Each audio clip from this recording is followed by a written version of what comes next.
Welcome to Snowmobile Sessions Live on YouTube and your favorite podcast platforms. We're the #1 destination to learn about snowmobiling, network with other sledders, and have an awesome time doing it. We'll meet other snowmobilers that share your passion and show your fan photos along the way. Snowmobile Sessions Live. Enjoy the ride. It's a journey for life and I'm your ride. Hang on!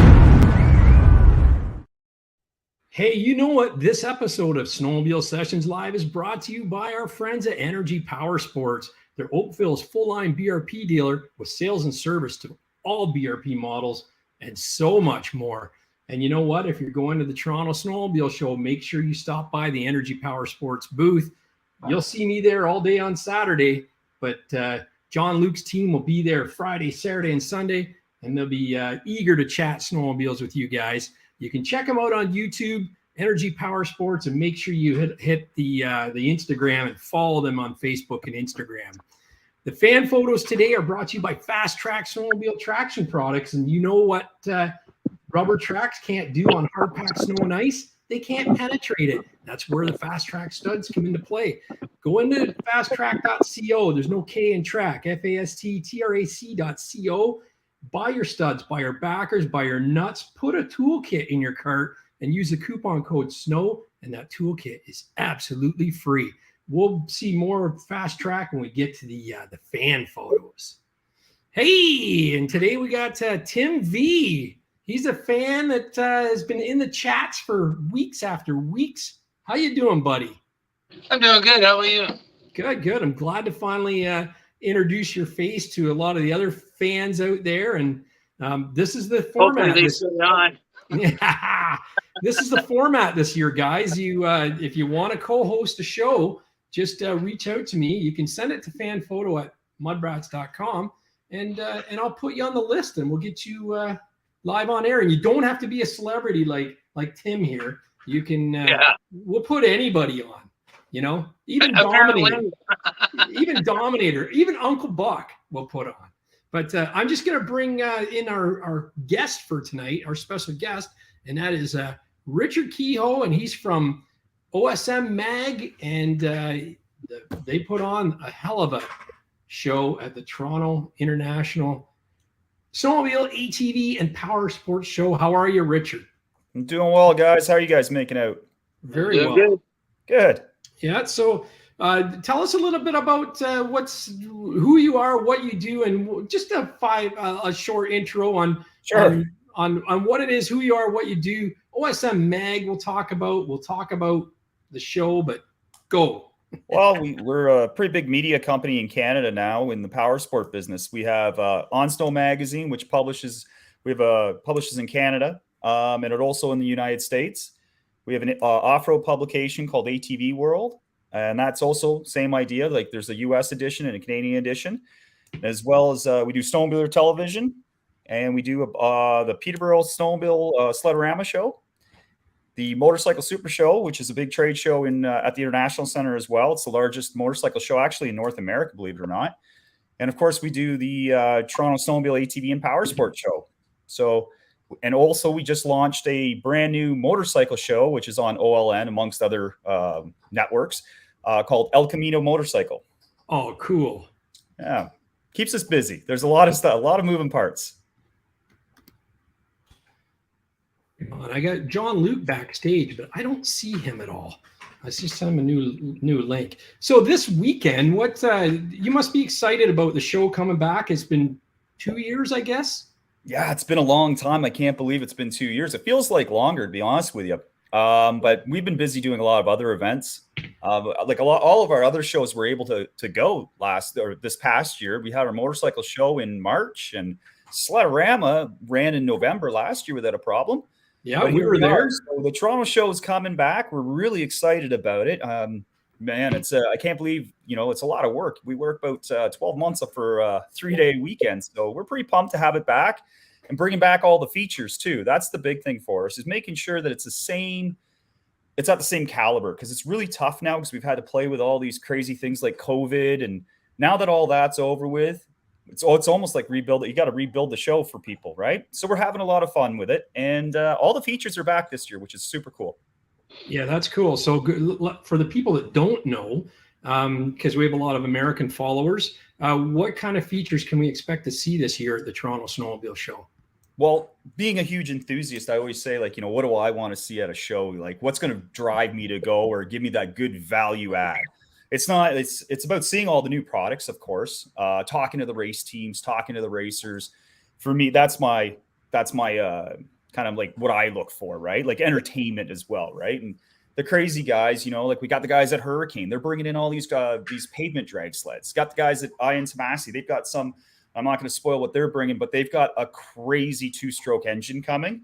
It's a real big, it's a monster. So like those types of personalities, they're at the show, and that's fun for us. But one of the headliners is the freestyle events. So what we do at the show, we have motocross bikes, snowmobiles. One of the headliners is the freestyle events. So what we do at the show, they go crazy. These guys, the people that give them noise, they go even bigger. So if you haven't seen a snowmobile backflip in person yet, it'll take your breath away watching like a 500-pound snowmobile go the wrong direction and land every time. But over the years, what we did, it used to be outside, and I don't know how you guys are familiar with the airport area, but it's windy. In October, we get bad weather most of the time, so we're consistently having to cancel a show, like a full day. So what we did, I guess it was about 5 or 6 years ago, we said, nuts to this, we're going to rent another hall. And we moved all our outdoor events inside. So people don't have to go outside to check it all out. It's a little more creature comforts inside, right? So it's a great experience to see that. And we have grandstands inside. So it's fun for the whole family. So we've got that type of event going on. We also have a Harley Davidson stunt show that's going on in that hall, far away from all the vendors. Very cool. The thing that makes it neat indoors is it's such a smaller area. Like to see these backflips on a short takeoff, short ceiling, it's just incredible. But we seen carnage. We were just talking about that off air. The Heath frisbee backflip mishap, and I'm surprised we don't see more of that. Well, these guys, they're all X Game champions. They've all come down from the ranks. They're professional stuntmen, basically. Like Chris Brandt used to come every year, and we were the last ramp system, man-made ramp system, other than what you see at X Games with the snow ramps and whatnot landing. Yep. But he was the last show that he jumped at was the Toronto show. Oh, that's neat. Good accolades. Yeah. Hey, I'll just interrupt you for a second. I want to welcome Jean-Luc Lemire from ATV Powersports to the show. Welcome aboard, John. How are you doing? Hey, how's everyone this morning? Everyone's good? Everybody's getting ready. I heard Michigan got some snow today. Is this true? We'll see what they say. Everybody in the chat chime in. Did Michigan see some snow? I think we had a customer who came in who drove through it. I'm not sure where they came from, but they did. They were in Michigan. Apparently, they got snow. That's crazy. That's crazy. Yeah. And are you getting ready for the show this weekend, Jean-Luc? Yeah, as you know, we obviously, as Richard has mentioned, this is a couple of years in the making. We're super excited to get back there. We'll be back there in a different format than we were the last time.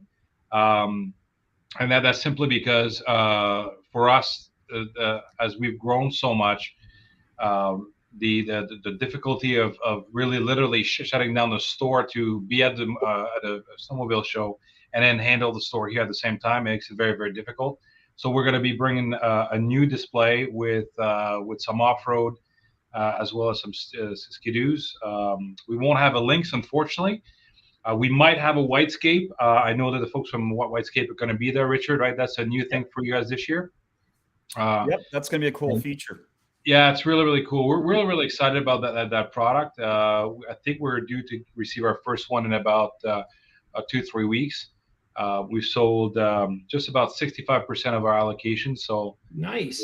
We're really stoked. It's a very, very different vehicle. It is not meant to replace your Skidoo, your Lynx, Polaris, Arctic Cat, or Yamaha. It is meant as a complementary product. From what I'm told, I've never ridden one, but I'm told that to ride this thing is a real workout. So it just so happens that my wife has commended me for a weight loss program.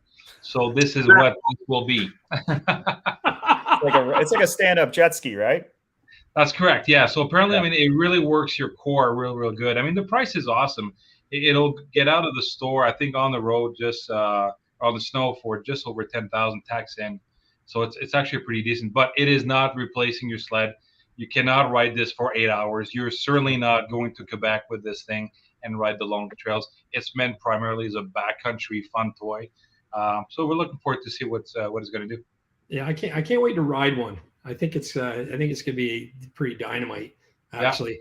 Yeah. And that's the problem. I think just because it's such a new product starting out, they're going to come on the show too, John Luke. So we'll get you on when Widescape's our featured guest. So we won't get into too much details about it, but you do still see the comparison. Oh, you might as well get a Neo, or you might as well get this. Well, no, you're not looking at it right. It's you're at the cottage. There's a lake full of snow, and there's some killer hills there. You're going to hop on the Widescape, and you're just going to tear up. I think I think there's a time and a place for it, for sure. Yeah, and I think, just back to Richard and his show, I think the demand is so big. I mean, when we went back to the motorcycle show last April after 2.5 years, the pent-up demand was so huge, and the energy in the place was great. It was interesting at the time because I think 50-50 were wearing the mask or not wearing the mask. So it'll be interesting to see what happens now with everything lifted, because we still have some customers come in with the mask and nowadays, but and which is, of course, is entirely their own choice. But I'm excited about it. I think 3 days might not be long enough, right, Richard? But I think we'll see a lot of really happy customers. If there's anything, I hope we have the faces on camera of all the people waiting to get in, to be the first one to walk the show after such a long hiatus. I'm excited for it. Well, I'm going down tomorrow morning I'll be down there at 7 a.m. starting our setup. So right on. Great. Yeah, the transport trailer just left here with all like a bunch of our trussing and whatnot and booths. Yeah. So that's great. It's going to be great. But Blair's going to be at the show this year. Sorry, I didn't hear that, Richard. Oh, sorry. Blair Morgan's coming to the show this year too. He's going to be in the Skidoo booth all weekend, which is going to be awesome to see him again. It's been a long time. Oh, for sure. We had a hoot at Sledorama last year, and it was really the first sled show coming back.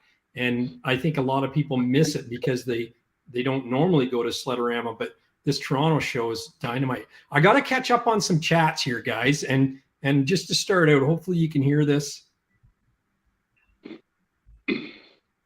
Was there a cash register there? No? Well, anyway, I'll tell you something. Someone kicked it off with a 10-pound British pounds, and they said that we better show some freestyle event tonight on the show. He's way gone on the chat now. We had Bruce Stewart with $10, and he says hopefully this helps with this year's sled adventures. That definitely will. There's the delay cash register sound effect just came up. We also had Dustin Ingram again, 5-pounder. He says last show he got a lot of crap because he said something about Polaris. So they said a recall. Now I hear about a recall in Skidoo. Hashtag all sleds have troubles. Yeah. If it's got tits or a track, it's going to give you trouble, Dustin. That's the saying, isn't it? But who else we got in the chat? We got Neil Owen. He's wishing everybody. Corey Brock, of course, he's in the house. Just Fly Low says hello. And Bruce Stewart says, what's up? He can't wait for the snow gods to come through with a ton of snow. Pro Polaris sled. He's a slob, but he's pro Polaris rob. He says, what's up, sled heads? And Corey says, don't forget the $3 off coupon for the show. So where can we get that, Richard? Oh, it's on our website. It's available right on our website, TorontoSnowmobileATVShow.com. Yep, there you go. Skidoo 600 I was asking. John Lukey was in there waiting for us in the chat, and Tracks and Waves says good evenings. Angelo D, what's up? He's going to be at the show on Saturday. I had a lot of texts. I really appreciate it. David Barker says giggity, and Dominator in there. The Michigan Outlaws here tonight. I think they're going to come in a little bit later. Dave Miller, there's another name, Denon Oosterman. Welcome, everyone. Denon Oosterman, he's cheering the praises of Energy Powersports. Did you see that, John Luke? Yeah, you know what? For those of you who are online tonight, there was a great Facebook post. I just want to say thank you. I got to tell you, I got a team who works damn hard at making sure everybody is taken care of. We are we're one of the big stores when it comes down to e-commerce and mailing orders. Just today, I think just over 300 went out. So it's huge. So it was really greatly appreciated. So thank you to all those who chimed in. Angela was one of them. Corey Brock as well. You Gary as well. So it's awesome. I really appreciate the support. And of course, every dealer out there does, I think, as best as they can under the circumstances nowadays, with supply chain being so restrictive. But it's getting better, and I think you'll see this at the show this weekend, that things are definitely getting better. Yeah, there are some recalls and service campaigns on Polaris. Yeah, there's a little thing on a couple of Ski-Doos, but they're very minor in contrast to Polaris. We won't go there tonight. There we go. And I need to say, Denon, I do not have a free Ski-Doo hat yet. Is this a shot at us? You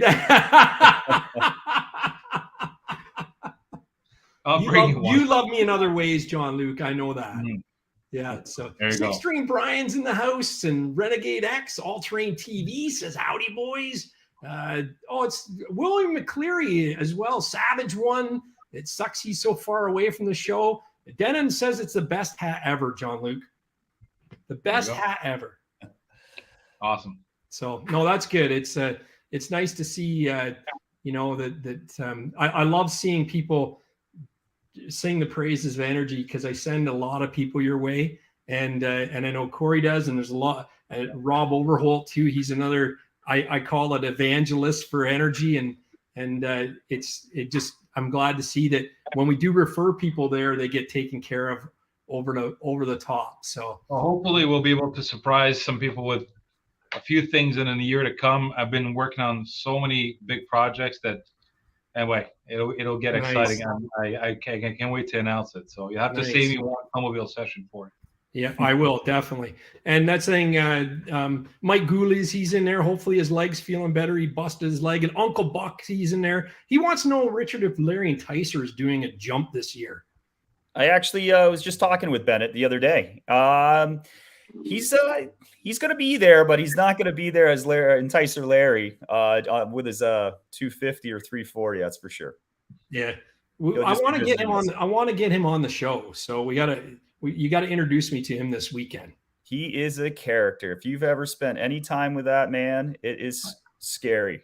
Yeah. I had to ask him when I was at his shop a couple of years ago when I first met Bennett, and we were hanging out. Of course, he had his bush light out and all that, and day old pizza.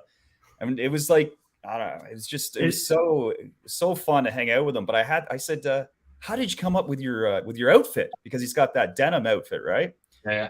And he said, well, a bunch of us were drinking in the garage, and then we decided. I went inside because I was cold, so I found my dad's jean jacket hanging there, so I put it on. I'm like, okay. And he goes, and then when I put the jean jacket on, I found the matching pants were there underneath the jean jacket. So you have to try on the whole outfit. So I was like, oh, okay, it makes sense. Now, what about the hair? And he looked right at me. He said, what do you mean the hair? I said, the hair, the mullet. He's like, oh, I always had this. That's awesome. Yeah, the mullet was an honest thing, and his outfit, he was cold one day in the shop. That's awesome. We don't need him on. We don't need him on now. Denon will be happy. We don't need to get we don't need to get Larry Enticer on. No, I can't wait to meet him. He is a superstar, though. Quite a following. I guess it was back in 2019, our last show that we did. He was down there and he was signing autographs, and Keith Frisbee was there. I think who else was there? It was Levi Lavalier was there. Nice. And they're signing autographs, and they were like, they didn't even know who Larry was, Enticer. And they said, who the hell is this guy? They couldn't give their autograph away, and Larry's was like a mile long. Yeah. Go figure, right? X Game champions, more tight, like super whatever, like the snowcross championships and everybody with Levi, and they can't sign an autograph next to Larry.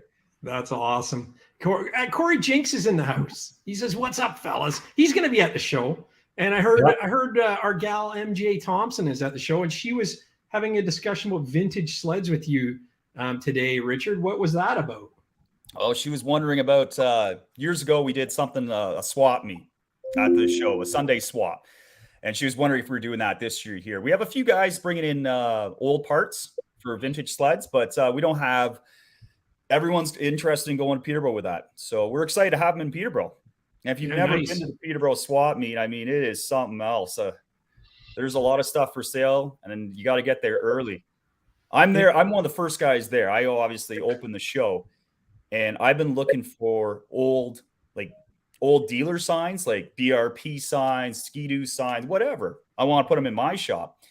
And every year, I guess for the last 7 years, I've been at that swap meet, and I can't buy one because guys come in from Quebec and they buy everything. So as the guys are loading the swap at 4:30 in the morning, these guys show up from Quebec and they just buy everything like signs. So you got to get there early if you're going to go. Jeez, right? While they're unloading. That's almost not fair. That's what I said too, and I own the show. Yeah. There was a little Coleco Ski-Doo toboggan that I almost bought last year, and there was two of them. One was busted up pretty bad and they wanted a stupid amount of money for it, and the other one, I think it was only like $25, and it needed one ski, which I could have 3D printed. I always kick myself I didn't go back and buy it, but you can probably find that stuff at Heydays too if you've never been. Have you ever been to Heydays? No, I've not. It's on the list for sure. Yeah, we've had some crazy times at Heydays. I've been going there since, I guess, my first time was 1995, I think, and I've been going down ever since. Right on. Almost 30 years. Yeah. Have you been to Heydays, John-Luc?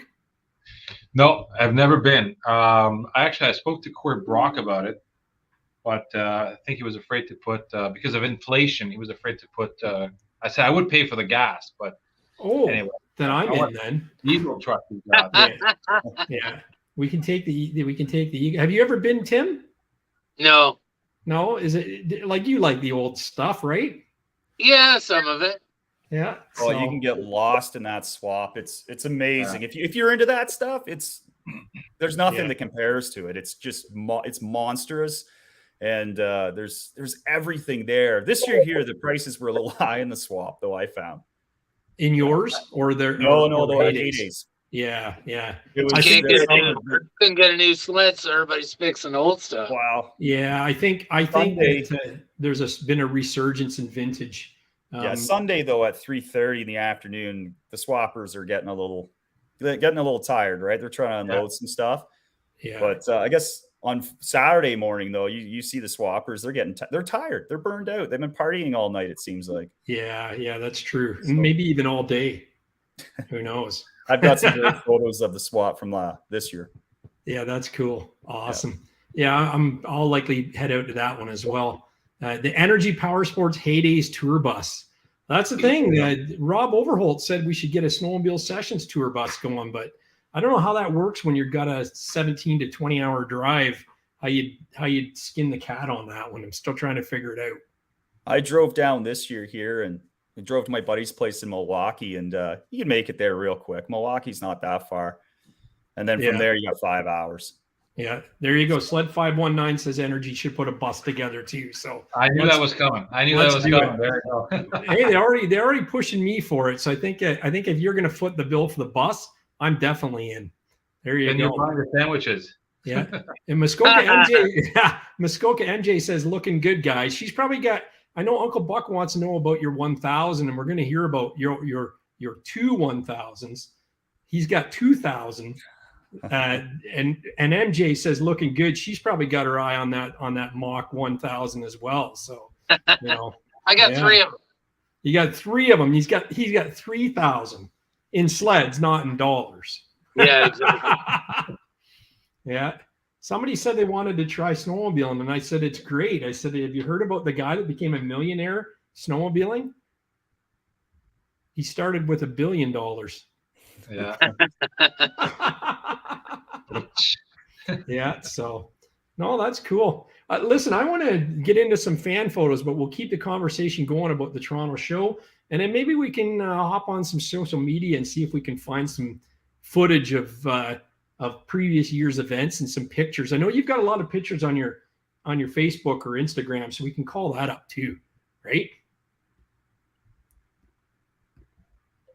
But yeah, let's do some fan photos here. Just got to find out where my intro went. Here it is. Fan photos are brought to you by Fast Track Snowmobile Traction Products. Slides with us tonight, night. Don't let them go to waste. One moment, one shot. Check out fasttrack.co. There we go. Now I got to get on the full screen thing here. Wherever it goes. There it is. Perfect. All right. So listen, before we get into the actual fan photos, we had Paul. Have you met Paul? Obviously you would have, right, John Luke? Renegade Paul? Paul Prudhomme from Ski-Doo. Oh, Paul Prudhomme. Sorry, because we had Paul today. Yeah, Paul from BRP. Yeah. Yeah. So anyway, he actually, you know, that link, universal link bracket or plate that you had given us to raffle off for our charity auction last year. Well, he actually gave away one live, and then he said people send in their creative uses of link or what they use link for, and then we can do another draw on the air and give away another one. So I got 3 photos here. I'm not going to say who they're from because I don't want any favorites, but this is going to be people's choice. So everyone in the chat, this is going to be photo 1 with the cooler on the Sea-Doo, okay? And this person also said they would use it on their ATV, and I think their snowmobile as well, but I can't be certain, but there's other vehicles that this universal bracket will go on if this person wins it. So this is picture number 1, the blue Sea-Doo, okay?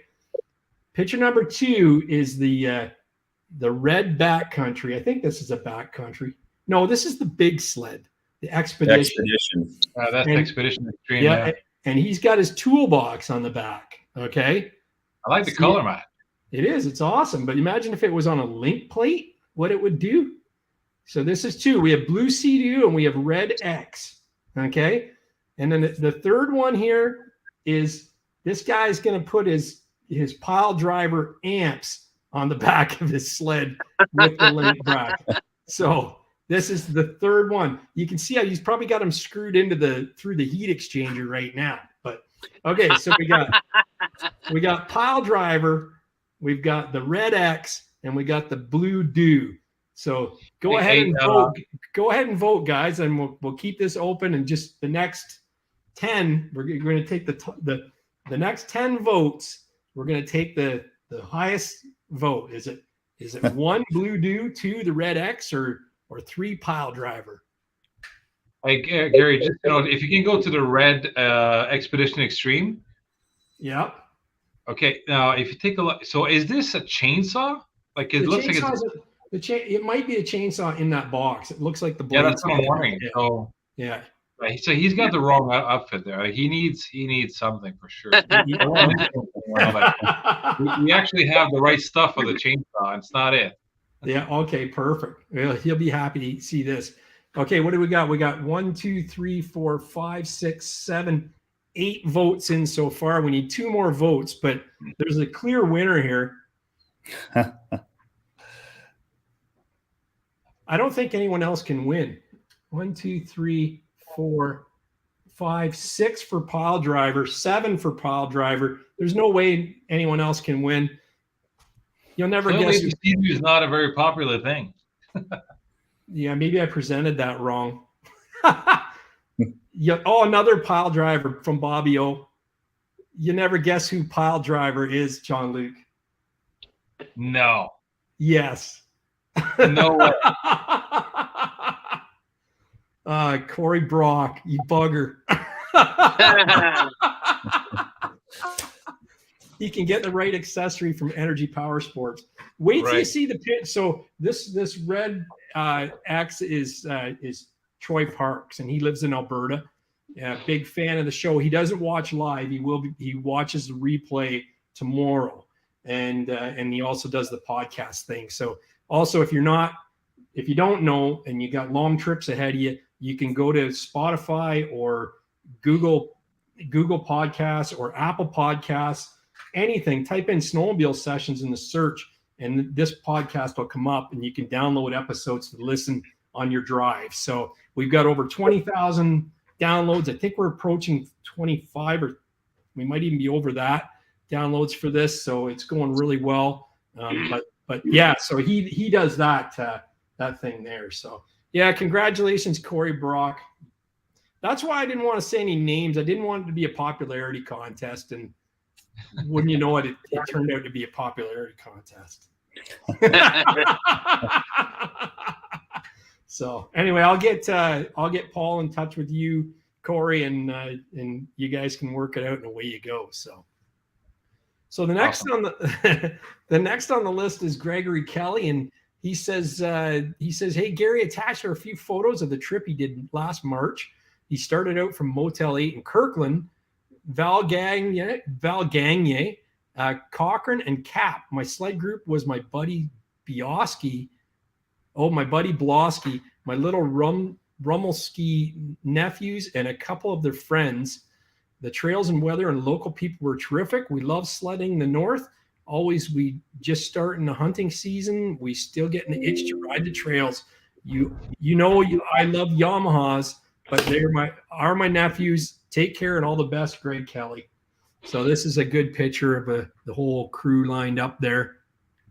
There's a lot of dudes in there. There's a Yamaha. We'll just cover that one up then, eh? What do you think of those Vipers there, Tim? I don't know. What do you think of the Sidewinder there, Tim? I don't know. If you have to work on them, you don't enjoy them as much. Yeah, not as much. But this picture here, I don't care what you're riding. I like the service intervals on them. Yeah, what are they frequent? Yeah, they like. You'd probably, I don't know, unless you're a big rider, you'll do your one service like halfway through the season, and then you're not touching it again until next year. Like, I like that part of it, but yeah, I don't know. Yeah. So yeah, that's the link cooler goes on this. It might be this guy's entry. It goes on a Yamaha Viper Polaris Sportsman or Skidoo Renegade XRS. So it could be that guy's blue Sea-Doo as well. So there you go. This is a great picture too. Look at those trails. Can you wait, Richard, for trails like that? Oh, I'm excited. It's been far too long, hasn't it? No, it has. Hey, Richard, when you ride, where do you ride? Are you Peterborough way? I'm up in the Wick, just north of Keswick. I'm on Lake Simcoe. All right. So I'm in Willow Beach, but I got a special place. I ride a lot. I will do about just over 5,000 miles a year. Like, I snowmobile to work. Nice. I snowmobile to my office. Oh, sorry, guys. Oh, that's fine. I'm talking snowmobiling. My wife just called. Not yet. But one place that I hold real special is New Brunswick. Believe it or not. When I go there at least once a year, and it is wild, just wild. If you like fast trails, like, that's the place to go. There's no speed limits. Some of the trails there are like, they're quadruple groomed. Like, they've got piston alley. Like, they don't have a lot of the amenities like as close together like we do in Ontario or Quebec. But we do. It makes up for it there. Like, you do have a little bit longer periods of time, but we'll go there for a week and lay down 1,400 miles. Oh, wow. Sweet. TV show and do some magazine stuff. So, but I bring guys in from all over. I love bringing them from the Midwest. So like we've had like the guys that Arctic Insider, John Sandberg over the years. We've had who else? Mark Boncher, Pat Bourgeois. We even brought some mountain goats in that do some of the riding for our TV show from Idaho. And they were blown away. Like people, like I always find the guys from the Midwest, be it Michigan or even Ontario, I have been on tons of trails and they say like, I'm not going all the way to New Brunswick, which you can get there in like 9 hours from Toronto. Yeah, I heard it's not that far. Neil where you want to drop in is Edmundston, New Brunswick. And it is by far, like for me anyhow, I mean, I snowmobile everywhere. I've snowmobiled in as far like Sweden, been there a few times, but nothing really for me has competed like New Brunswick. And I love trails, so that's where we go. But they have some off trail there too. They have the Christmas Mountains, and the amount of snow they get would just blow you away. I'm waiting for Neil Owen to pipe in on this one, because I think he likes it there quite a bit. He loves it. He sings the praise. Yeah, and you know what?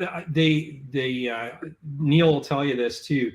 The people of New Brunswick are working hard to cater to sledders, and you're treated like royalty when you're out there. Do you agree with that statement, Richard?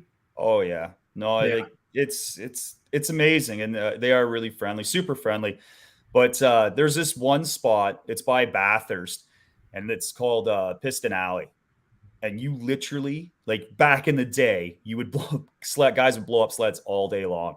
But we were out there, and there's no speed limits, and it's like a roller coaster. You're up, you're down, you're going over. It's all big logging roads, right? Nice. So but you can go as fast as you want. So we were out there, and we were passing guys. Like you slow down, you pace them, and you slowly move over and then accelerate by them. And so they don't like freak out, right? Yeah. But you're over like 15 feet away from these guys, 20 feet. You give them 20 feet of berth and you still got like 10 feet on the other side. Wow. And you're back up to, you can go back up to 3 digits. That's insane. We went one day, there's a bunch of us, but we had 2 different groups riding. And I mean, again, this is totally legal. It's not like we were breaking speed limits or anything like that. We rode, what was it? It was 54 kilometers we rode. We never stopped one time, and we went from 96 miles an hour to 112, and that was it. And we were just bringing it down to make sure you didn't blow up those 2 strokes. Wow. What do you like? The guys from Minnesota were just like, you get off and you can't help but be like, that was intense, because you're so engaged, right? Yeah. It's like you're on a racetrack, but you're not. It's legal. And you can see, because it's old logging roads, like you can see around corners and stuff, but it's not like a rail grade, because you're going up and down. There's big elevation changes in New Brunswick too. So that's wicked. Wicked. So that's my favorite place to ride. But locally, I have nothing wrong or bad to say about my local trails. They're great for, where you are. Like I ride to work every day. Yeah, I was in Lagoon City for 16 years. You're in Lagoon City. Yeah. My mom and dad live in Lagoon City, actually. What's that? My mom and dad live in Lagoon City. Oh, really? That's funny. Yeah. It's beautiful up here. I mean, as soon as the pond out there freezes, you can it's a gateway, right? It sure is. Yeah. You got to be careful on it. I mean, there is some spooky stuff going on out there, and you don't want to be out there at night. But we can be up in Gravenhurst in 45 minutes from here. In the Muskoka. That's wicked. Nice. Yeah. Listen, when you were describing those New Brunswick trail, Bruce Stewart said he thinks he just got a chubby. Oh, Jacob Masser, I appreciate you joining the show, bud. He was new. That was the first time I seen his name last week. So I don't know whether he's a Paul Prudhomme fan or a Corey Jinks follower, but he said last year on his 2018 XRS, and he's got a new 23 XRS on the way. He loves the new and old. 1972 Olympic. He's got a 2005 600 SDI, another great one with 14,000 miles, and a 2006 600 SDI with 13,000 miles. So we're going to see some pictures of those as well. There we go. Oh, nice. Yeah. Nice. Got them all lined up there. That's cool. Yeah. Love that bumper on that XRS too. Yeah, that XRS, actually, there's still a lot of people asking, for that silver, black, and yellow XRS. Yeah, that's like the one you showed me before I got the new one last year. Yeah, That's pretty neat. It's a neat color combo, that's for sure. So Joe Caraco says nice lineup and nice Olympic from All Terrain TV. Yeah. And this is Troy Park. So we got a whole mix of pictures from him. His story is he's showing where a guy like Paul Prudhomme's effort goes to with the link attachments. They're just so slick and easy, and by far, I'm sure the broadest options for any accessories line for BRP. He said there's a few shots from southern Alberta where the foothills turn to the Rockies. He's riding with his boy in those shots, and it's the first time either of them have rode there, and he plans on going back. It's a beauty ride area. That's where he is right here in this photo. And as we go through here, look at the panoramic shots. Beautiful. You know, that'd be a lot of fun. That'd be a lot of fun. Oh, dynamite. And there's him and his son. And you can see, kind of see in the top corner there, he's got 2 Link gas cans. The second Link gas can stacking with the 14-liter bag on it. And then he's got the larger bag even behind that. So that's the nice thing about those expeditions, right, John Luke? Yeah, they're true hybrid sled. I mean, you can take all the accessory off, and it becomes a little bit of a sportier sled. The reverse gear on this thing is unbelievable. Like in deep snow, you know, a lot of the SKUs will actually kind of just dig in. This one won't. It's an amazing sled. But from a utility point of view, it does it all because you can throw so much at it, including a 2-up seat.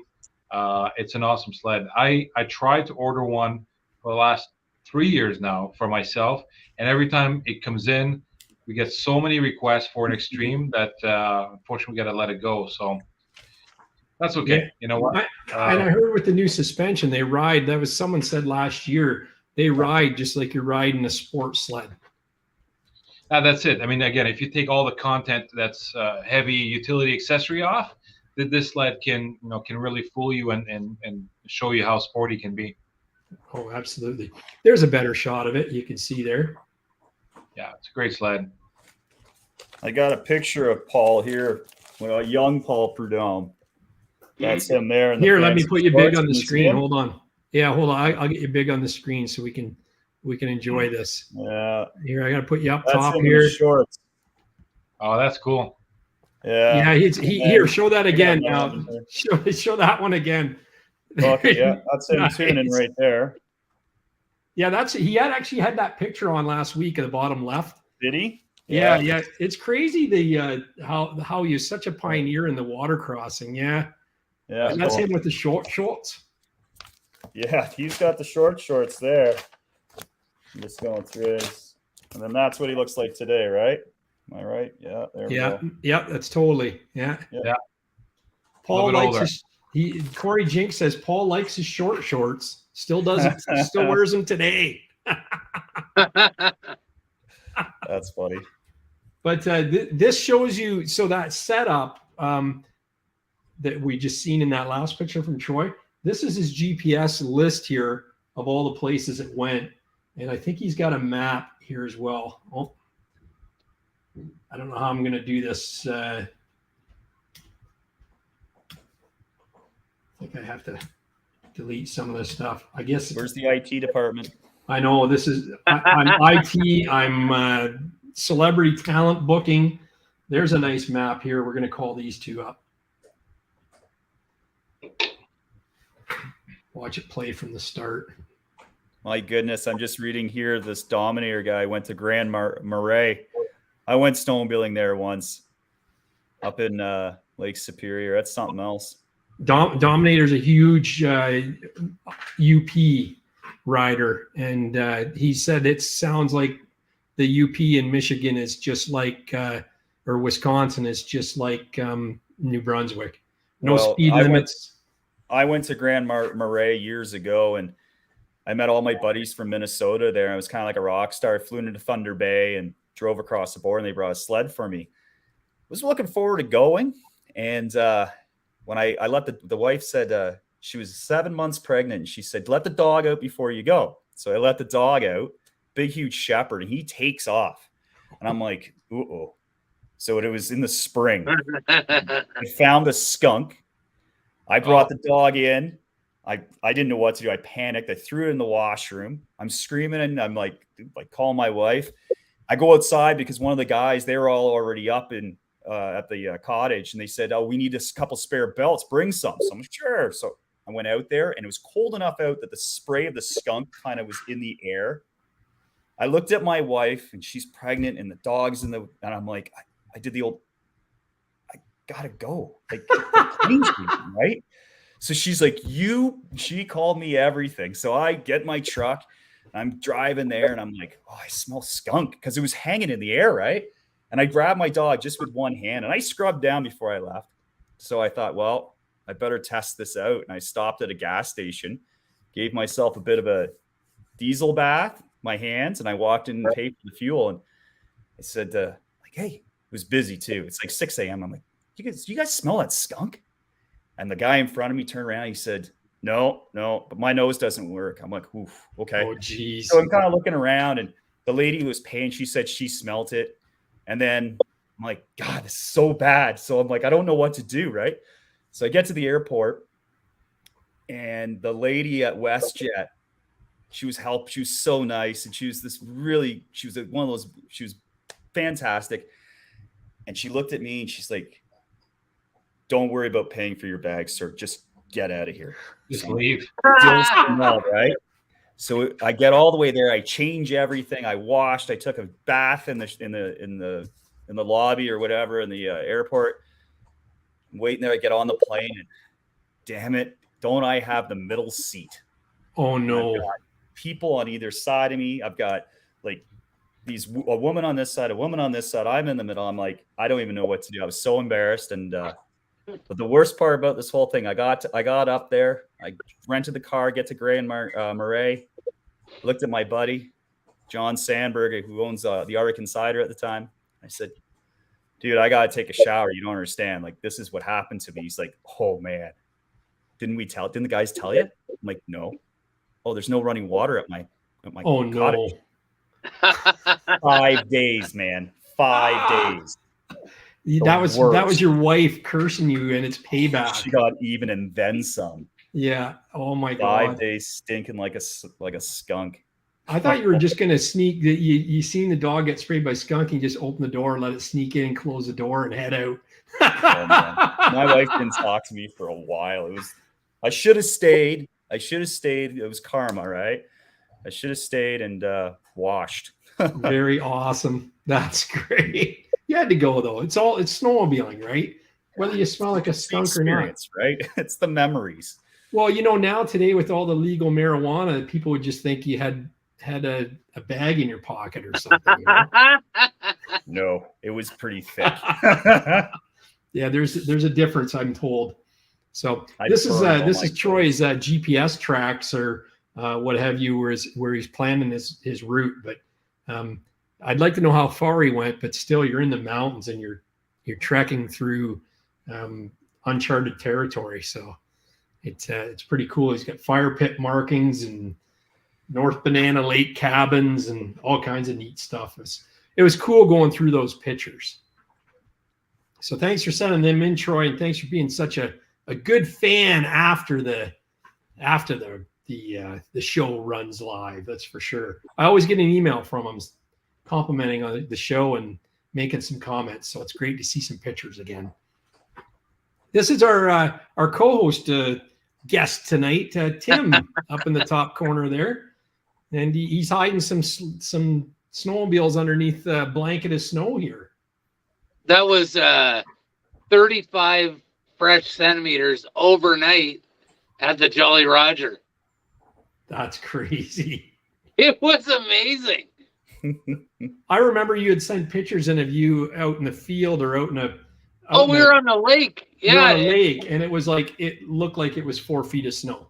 It was crazy. Like it was. That's one of the only times I've ever been out where just riding on the lake, you couldn't see anything because the amount of snow coming off my skis and over my hood. Yeah, nice. Wow. And these are special sleds because they're Mach 1000s.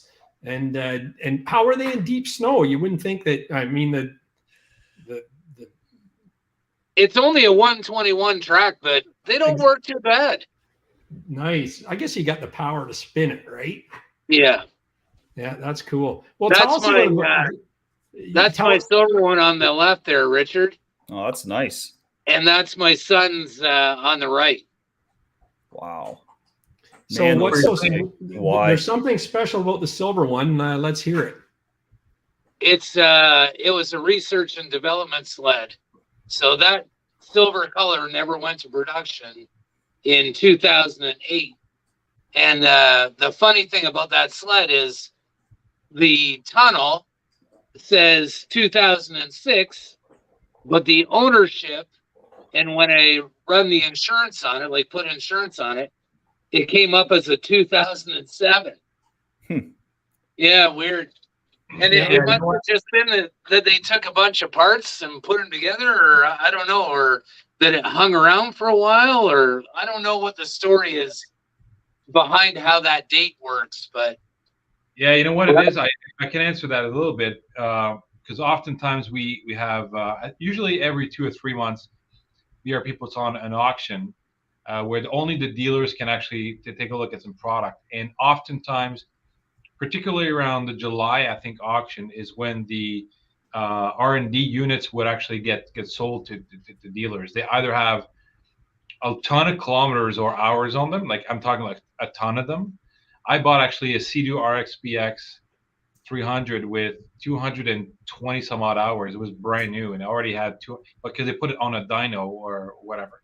And the color of the unit never made it to production. So some of those units, they do make them their way to dealers for resale because they're deemed sellable. And so oftentimes you can get a unit that's got a lot more power. It's got a unique color and some features that could be quite unique to that year. that silver sled, it walks all over the other two I have. Like it's not even close. Yeah. So I did some measurements. It's got bigger throttle bodies on it. It had a 1.25 lug track. The clutch has been worked on. Like I've had them apart and cleaned and updated the clutches in all three of them. And that one had different parts in it right out of the gate. So there's been some stuff. Oh, it's got HPG gas overs on it too, front and rear. Okay. Nice. You had made a comment about your rebuild process on these. These aren't original, I take it, engines. Have you rebuilt them or replaced the engines? Or so the silver one, I took it to Perry Sound last year. That's that trip, and it blew up on me at 10 kilometers an hour in the last 10 minutes of the last day. Perfect. Yeah, I lost the crank bearing. I heard it and I shut it off right away, and I just sat there and I laughed because that sled's got just about 7,000 kilometers on it. I got it with what it have 2,800 on it. It was a Ski-Doo rep. It was his sled, so he took it around shows and stuff. I've got pictures of that sled with the prototype stickers on the windshield. Yeah, there you go. Right on. Yeah. So he took it around and then he sold it to the guy that I got it from in Whitby. And the guy in Whitby, he didn't know anything about it. He just bought it because he thought it was cool. And that's the only reason I bought it was I'd never seen a silver one. And I thought, yeah, that's kind of neat. So I got it. And then people started asking me, like, where'd you get that thing? And then I realized when I took it to the dealer to have the computer update done on it, they're like, this thing comes up as R&D. And I said, no way. That's why everybody's asking me about this thing. And sure enough, it is. So, yeah, it's a cool sled. I don't think I'll ever sell it. Yeah, it's a cool piece. That's great. Yeah, and you have a theory on the 1000s. Like they have a history of being unreliable. What's your theory on the So they say it's belt dust ingestion, and the side covers, when you get them moving, there's a little foam gasket in there, and the panel separates from the intake, and it sucks belt dust directly into the the air inlet and right into the bottom end. And once it gets in there, it doesn't take a lot of time and away it goes. So there's foam uni filters that you can put on the throttle bodies to stop anything that could make it in there. And then there's a wider foam gasket. So even if the hood flexes, it's like a second line of defense. So yeah, since I rebuilt my black one 2 years ago, it's got about 800K on it since the rebuild. And it's a heck of a lot stronger now than it ever was. And I did all the tricks while I was in there. And last year I just took a peek in there just to see what was going on. And there were no signs of anything in there. So those fixes actually do work. That's great. Yeah. Well, hopefully that helps out a couple of viewers too, because I know there's a few out there. Yeah, I would take that sled anywhere. Like, it stands up to anything. So, and you get it out on the lake, and that thing's a lot of fun.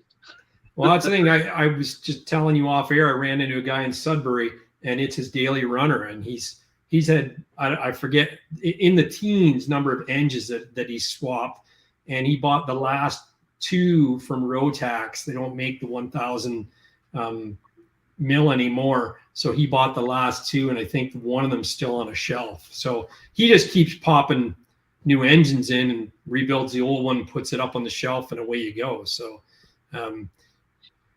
All Terrain TV says that a problem only on the 1000 rev, or does that show its face on other models? Do you know, Tim? It's more so on that one because of those wider panels, right? So that platform is quite a bit wider than the other rev platforms, and that air inlet being on the side, it's a problem to that sled primarily. Okay, I got you. Now, you had said your gray one, the Unicorn, has an 1.25 inch track on it. What size do they normally come with? Yeah, they were 1 inch only, or I don't even think it was that big. I think it was just under. And they did it for speed, right? So true. They were more about the speed than anything else. So that was one of the first things that caught me on that sled, was how big a paddle it had on it.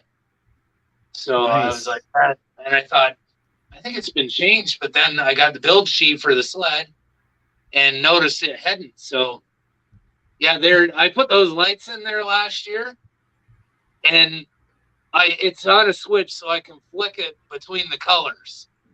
So that's the same sled with white and red showing. Oh, nice. I was thinking it was one. It was the two side by each again, but no, that's the silver one. But I can switch the color in it. Oh, that's pretty cool. Does that actually light up pretty good at night too? Like it sure does. Illuminating trees and stuff. You can't be mistaken when you're coming on that thing, I'll tell you. The one on the left looks like it's evil, like it's going to put a curse on you or something. It looks like the devil coming at you. The devil. My buddies say that the white lights on the right, they say it looks like Tron. It does, yeah. Especially the glow, especially if you start it and you get a good glow, smoke coming out, and the lights illuminating the smoke would be pretty cool on a cold day. We'll have to make a movie with it. Yeah, exactly.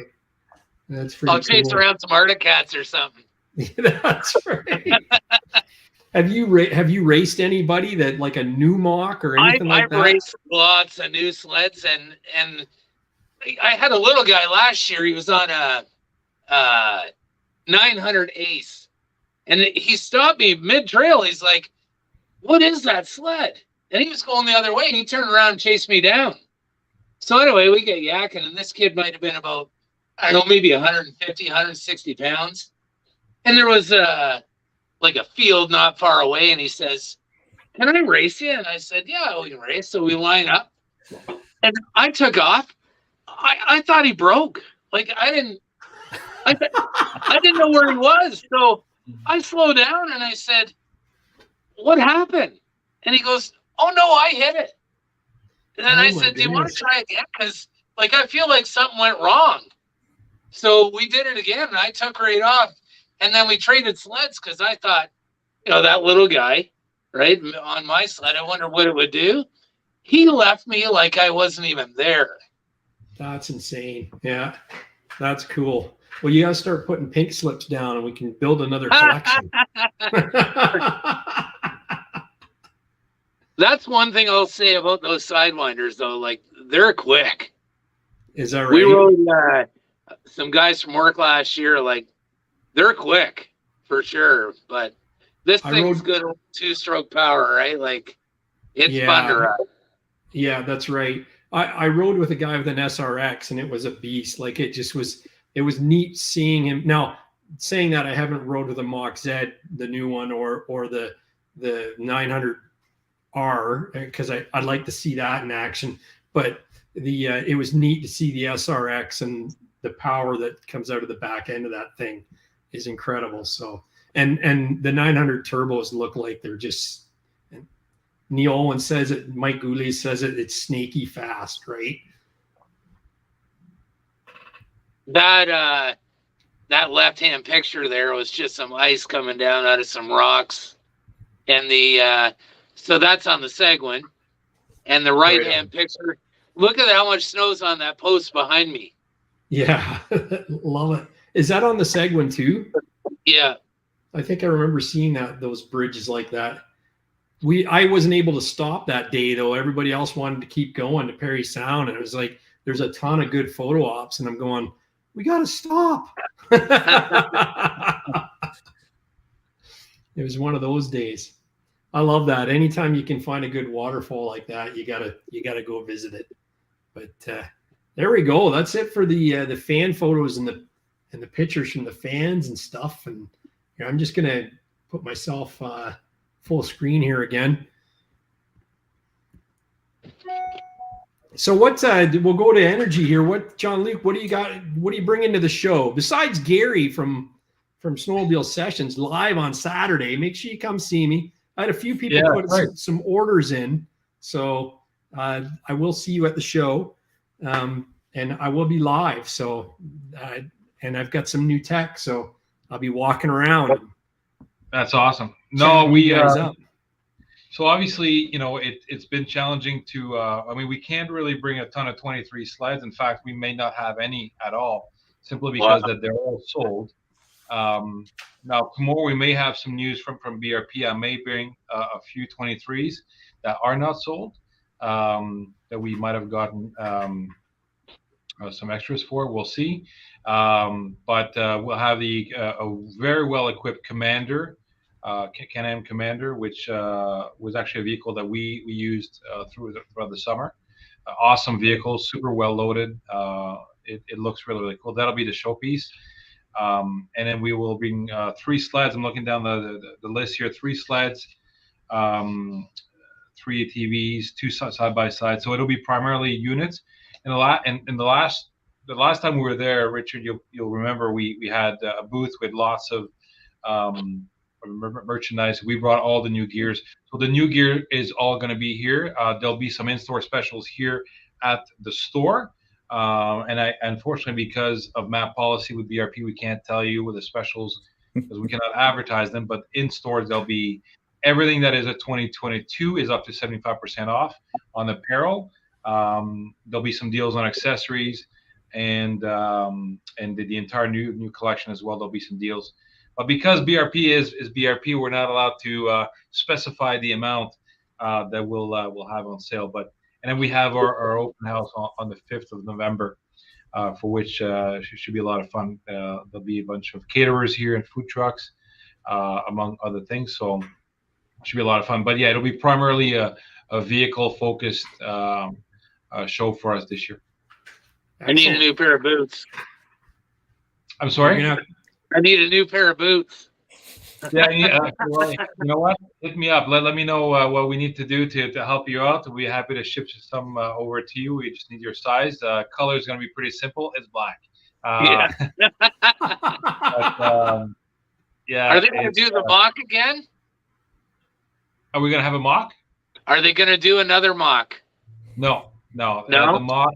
No, in fact, I'll tell you, I kept one mock for myself that I'm going to put on the snow this year. I did not get an opportunity to ride it very, very much last year. So this year I'm hoping to put a few kilometers on it. But yeah, no, you'll probably won't see another special edition of that type for some years, and I think it's very smart from Ski-Doo. There's a lot more stuff coming out in the near future in the 2024s, because as you know, Ski-Doo loves and BRP loves to push the envelope on technology. But I as much as I am excited about to try the mock, I think I'm more excited about the new dash that we will get on the 23s this year, the new big screen. I cannot wait for that to come in. So I will ride the mock a little bit, but I have an XRS coming in that has the big screen, and that one I'm more excited about. Oh yeah, I can't wait. I'll ride your mock for you if you want. Sure, I'll need to put some kilometers before we sell it. And no, I'll just ride it for you. Yeah, well, we just need to put some Ks on it before we sell it. I'll help you put Ks on it. That's not a problem at all. Yeah, me too. Gary's always good that way. What do you need kilometers on? Yeah, exactly. It's I'll take it. No problem. I'll bring that Riker back. I'll bring that Riker back next week. You know. Please do. And the F3S too. I'll need that another week. I think you're gonna have more fun on your 850 though, on your XRS. Yeah. What? I find that every sled, I really like the Lynx, for example. To me, it behaves very differently. But I love the Expedition Extreme. Every unit has a different personality, and I think when you pipe into this and understand what it's really meant for, like a backcountry, I enjoyed the backcountry quite a bit last year. It got me to places that perhaps the XRS would not have been as good to get into, but every sled has a purpose. That's what I love Ski-Doo is the wide range of units that we sell.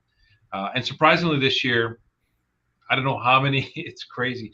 We sold some super long track sleds for the mountains, and guys they live here, but they travel 2-3 times a year to Alberta and BC to go sledding, kind of like what Adam does from Backyard Rec.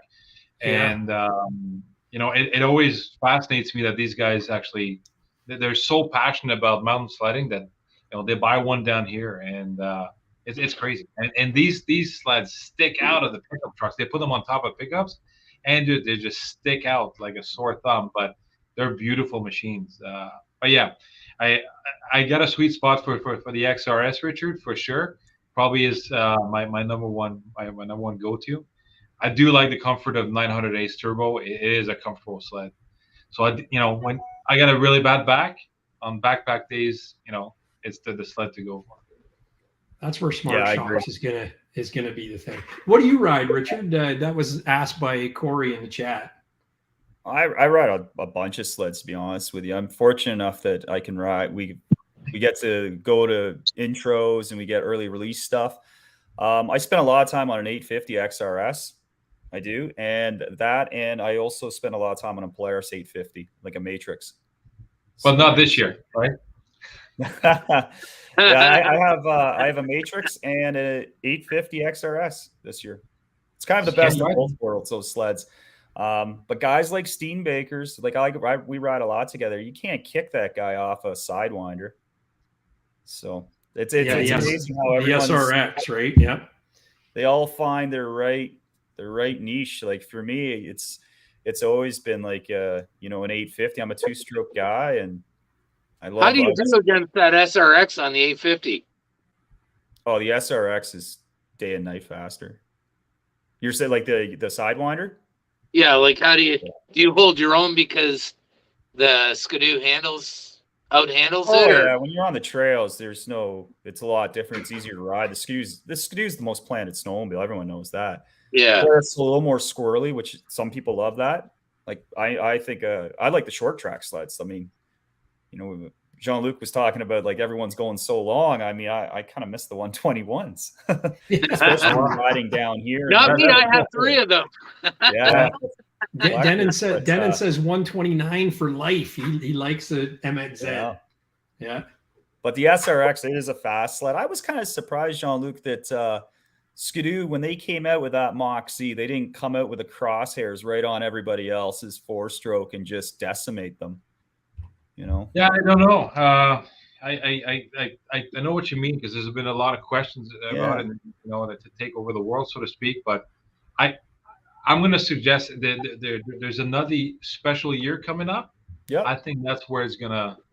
Well, let's hold our breath and hope it's not too long. Do you know what though? Like Sled Tracks did or Snow Tracks did a shootout against the 900 Turbo against the what was the one they put it against? Sidewinder? Was it a side? I don't know. Was it a Sidewinder? Or a Thunder? Anyway, I'm drawing a blank on it anyway. But it was against the Arctic Cat Thundercat. So same deal. Right. But they had to run it to get like 1 mile an hour, 2 mile an hour, 3 mile an hour difference out of them. And it's like, on a normal rider doesn't have that option. You're racing your buddy across the lake. You're going to beat him one time. He's going to beat you one time. You're not going to take 8 passes to get 2 mile an hour or 3 mile an hour better out of Thundercat than the 900 Turbo. You know, for me, it's so close. It's hard to argue that it's any better than the Ski-Doo at all.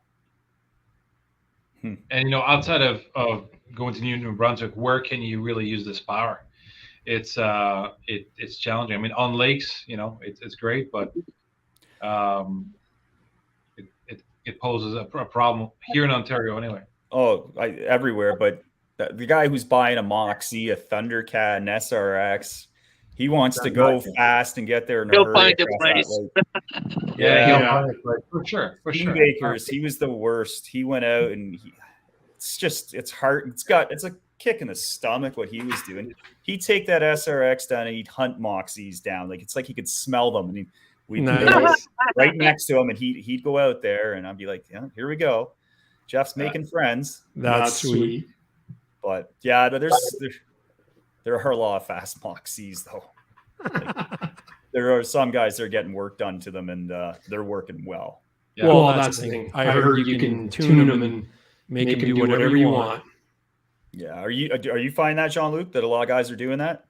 Yeah. I mean, we don't want to, you know, kind of broadcast it too much, but there's a lot of guys tuning their sleds. We have one right now in the shop, I think, that got in tonight. They're looking to do some fairly hefty mods. And we got to be careful, right? As a dealer, obviously, number one, we don't want to, not that we don't want to promote aftermarket parts. They are available. But we do have to be careful, especially when the unit is under warranty still. You know, you want to be careful because you don't want to avoid anything in the event that something really, really bad would happen to the unit due to the aftermarket part. It makes it super complex to allow BRP or to argue with BRP to cover something on the warranty when there's clearly a component that had a negative effect on a part that is on the warranty or should be on the warranty. But it is happening, I think, more and more. I think, especially to me, you know, there's this new generation of kids who mod a lot of their cars. You know, the loud exhaust and this and that, and they look to tweak. And I think electronics, you'll see a lot more in the future.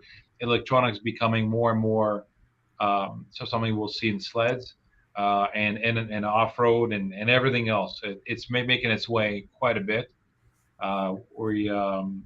We'll see that SEMA again this year, I think. Electronics is you know, where you can get a lot of power very quickly without, you know, having to spend a ton of money and fool kind of the electronics in the vehicle. And let's face it, manufacturers have these computers on board that can get tweaked and get a lot more power real quick without any significant investment. Yeah, I've seen that at Heydays, what you're talking about over the years, or anywhere where they have the outlaw sleds, drag sleds. And the days of guys, you know, covered in grease, dirty, and working on their sleds, it's been replaced with a guy with a shop coat and a computer. Yeah, a laptop. Yeah, it's so true. It's crazy. And you watch the speeds. You're right. Yeah. You watch the speeds that these guys are pulling too in those drag races. It's astonishing. It takes if you've never seen an outlaw sled race, I highly recommend it. I don't think anything accelerates as hard. Like a snowmobile is a harder accelerating vehicle. And the only thing that's faster is a top fuel drag car, right? Yeah. That's it. So, but you know what, to that, Richard, I'll say this is we get a lot of, particularly in the last 2-3 years, because of the pandemic, we've welcomed so many newcomers to the sport, or to any of the sports we sell. Mm-hmm. And the unfortunate part is, like in our market, we have quite a few customers who drive Porsches, Ferraris, Lamborghinis, you name it, and they're new to sledding. They've never owned one. And they just want the fastest, because they're used to their car, their Porsches. They want the same thing in a sled. A Porsche is very fast. It's on road. It's on pavement. You know where the roads are. But these guys are getting onto a brand. They want the fastest out of the gate, and they have no clue. And some of these guys, they want to mod their sleds, and they don't know what they're getting onto. They're brand new. They've never ridden these things. Guys who are 40, 45 years old, and they just want to have the fastest thing. So unfortunately, the industry has had a lot of change and you've seen it. All of you online tonight have seen it. A lot more people on the trails the last couple of years. A lot of new families, which is great. We need that into the sport to go to the show. More people to start loving the sport. Some, unfortunately, got in the wrong way, in my opinion, anyway. So there's a huge effort that BRP and all of the manufacturers are putting forward to take the pledge and to kind of ride safely and learn and educate yourself before you just jump on an 850 and start doing wheelies like you see on YouTube. Have you seen many people, Jean-Luc, that have over the last couple of years that have gotten into the sport and said, "Oh, you know what? This isn't for me," and gotten out? Yeah, you know what? We're talking about Mach Zeds. So stock Mach Zed last year, first time buyer, last time buyer, I think, or caller, whatever you want to call it. But this guy took a Mach Zed, had to have the Mach Zed. First ride of the season, he crashed the thing. Luckily, he walked away, but he put it on the sport mode. And he lost the sled. He unfortunately, on a trail, onto a tree, the sled is done. And he came in here. He said, "What will you give me for it?" He had no insurance on it either. Oh wow! Yeah. One thing I've noticed where I am is that people that have gotten into it, they've stayed in it. Now they're in it for the long haul. Yeah, I mean, we see a lot more of that. I'll be honest with Tim. Like there's and that to me is great news, because we need, as a dealer, you want the sport to be healthy. And I know there's a lot of old timers that are now welcoming these new people. But what we all need to understand as a community is that these people are buying trail passes.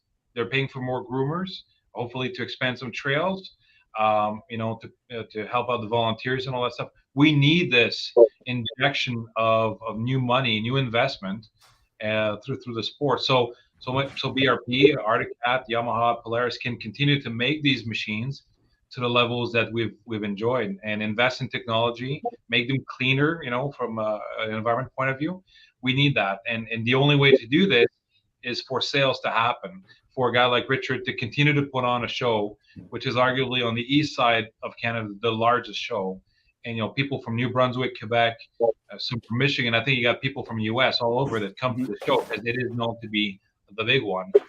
We need those people, those new, fresh people to come in. And I think this year you're going to see a lot of those newcomers who had never been to a show until this one, right? Yeah. Yep.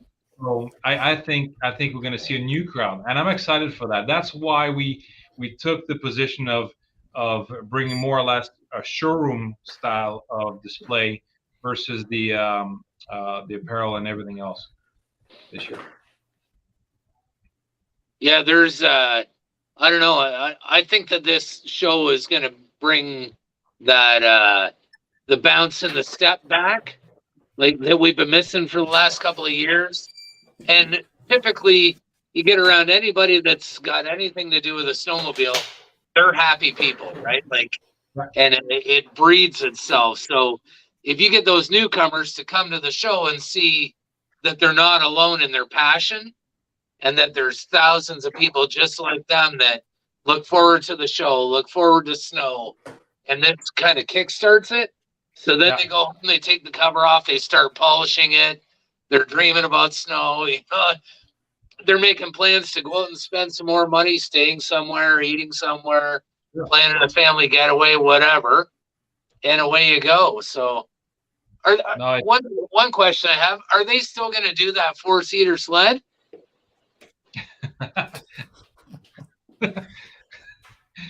I hope not. You know, it's I don't know. We'll see what they come out with.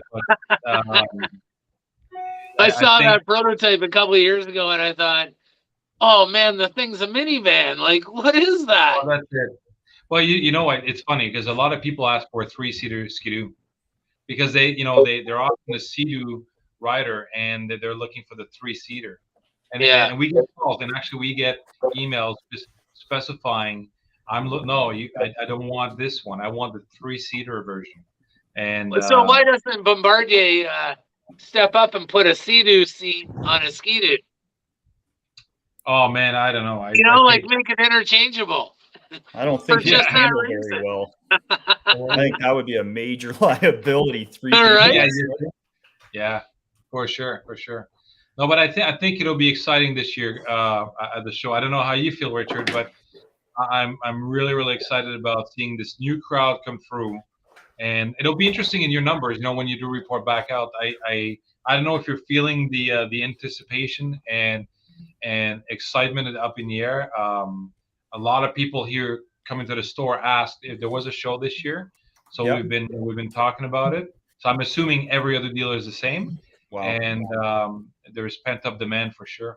Oh, they pulled the plug on that show last year pretty late. Like that thing went pretty much right to the wire, and then they said, "No, we're not doing it." So, we had a lot of shocked. There was a lot of problems leading up to that, and we pulled it. I guess it was just before Labor Day weekend last year, but the government shut it all down. It wasn't just us. Oh, really? Mm-hmm. Yeah, wow. And our motorcycle show in January.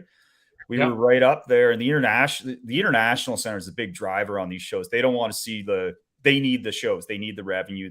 That's their business. So they won't let you just say, I don't want to run. If the government says you can run, you're running, or they're taking your money. But going into January, they said the same, like it was like 3 weeks out, I think, or 4 weeks out almost. And they said, no, the government said you're not running, which was a good thing. I mean, if you can't go see the Leafs play hockey, or you can't take in a hockey game, or you can't see your kids playing hockey, how can you plan on going to a trade show? Yeah. It was tough, but going back to these new snowmobiles, new snowmobilers, and these the youth sleds, not youth sleds, but like the Neo, it's such an important market. And when Arctic Cat and Yamaha came out with theirs, the Blast and the Venom, I mean, it's so important for that people to be able to get on these smaller snowmobiles, because we're talking about Porsches and like all these expensive go fast cars, but chances are the people drove a vehicle before they drove that go fast car. Right now, it's like these guys people have money and they're willing to. They think it's like a Sea-Doo, but it's really not. Like it can be dangerous if it's not the right people driving. Right? No, if they don't have any experience. But one thing that we did find though, when we were at Snowshoot, because every year we go out west and we're able to ride all next year's snowmobiles. They're all there from every manufacturer at one place, one time. We had the most fun on the Neo, the Blast, and the Venom. There's, I guess, my group that goes out, there's 14 of us. And when we're done taking the photography and shooting video, well, it's a bit of a hair scramble, right, on the way back. Wow.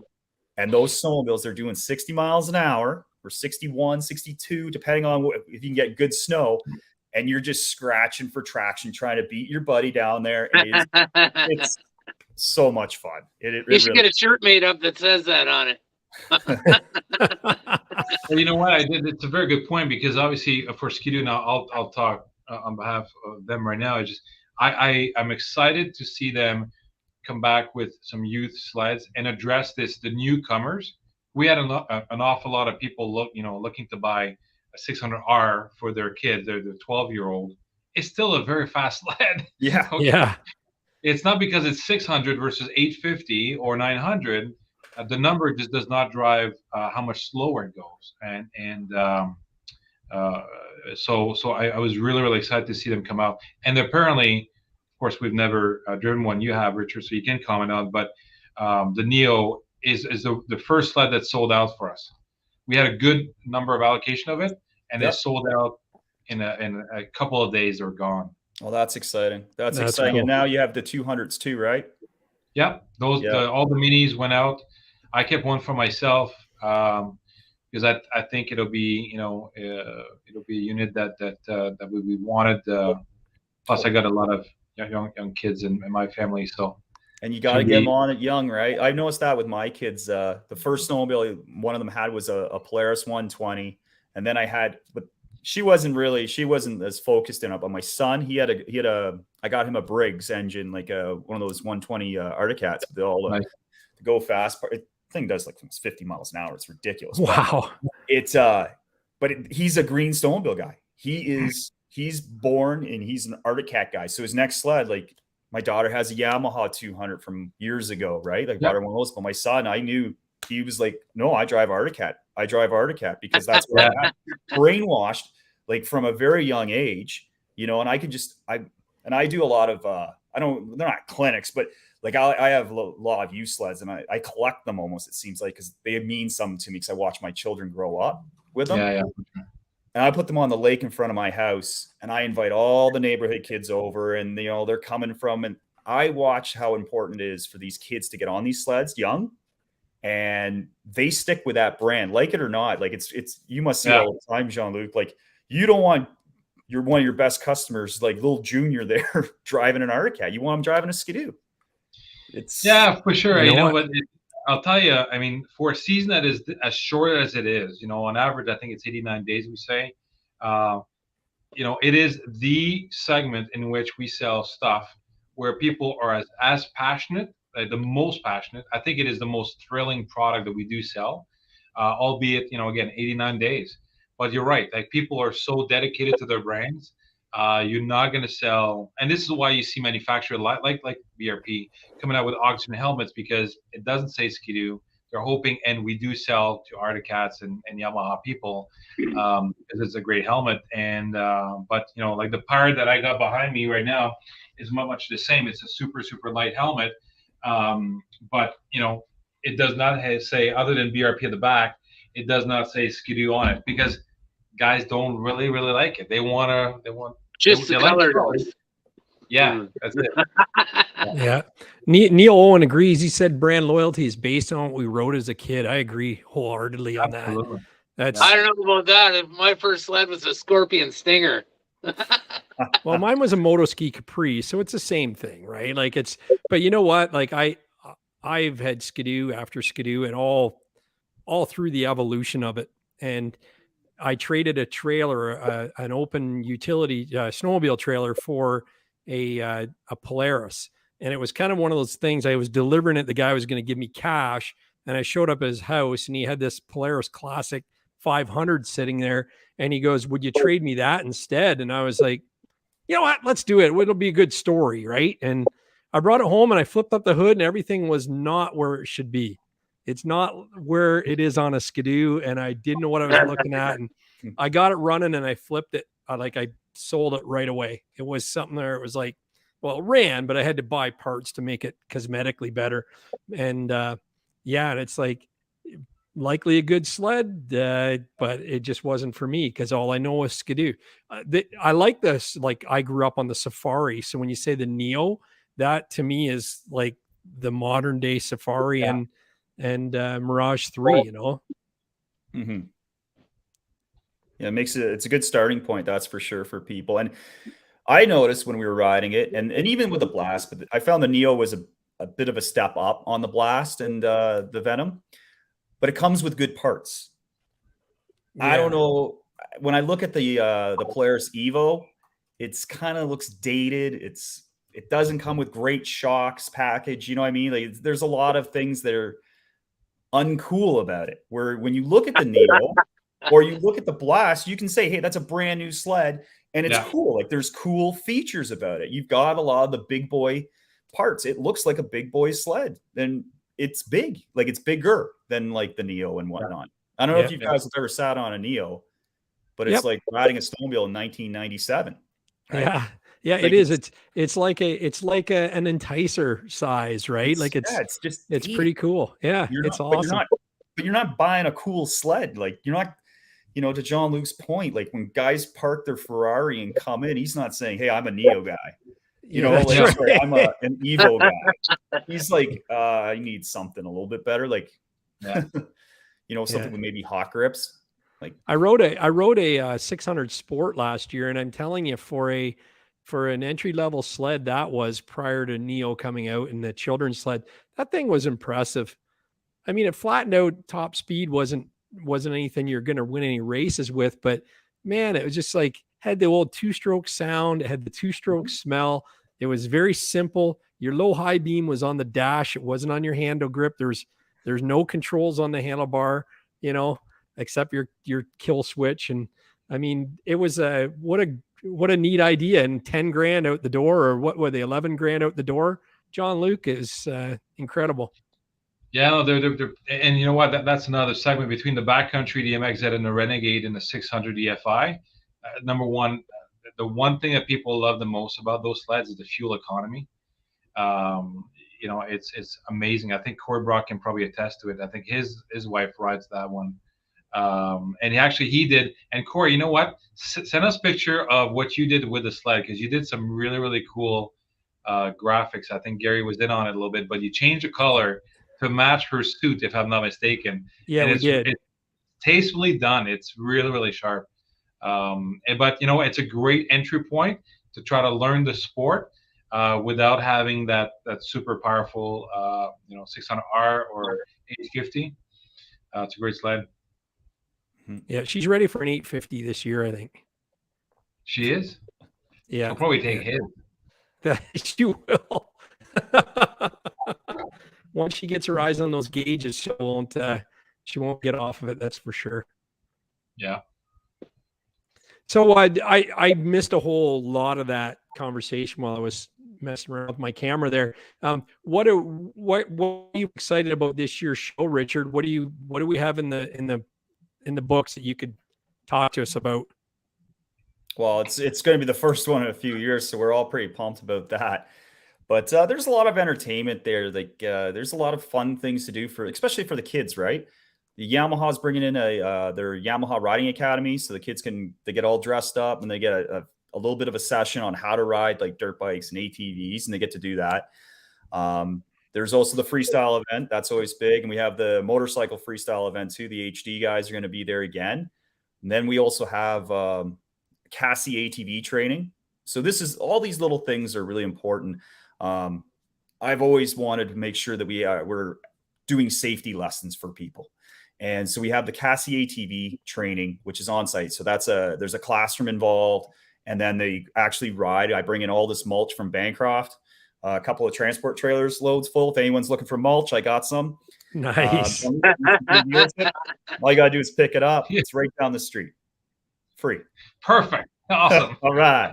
So we bring in a couple transport trailers, loads of mulch, and they get a lesson, like a real lesson on how to ride an ATV properly by certified trainers. So we do that. The OFSC's there. They have driver training programs for kids, so you can get your license, which is important. Like all these things is bringing new kids along and keeping them engaged, because that's what this is all about too, right? We got to keep the young guys engaged. So when we do the show, we want the young kids going, hey, that was a great time. I'm coming back.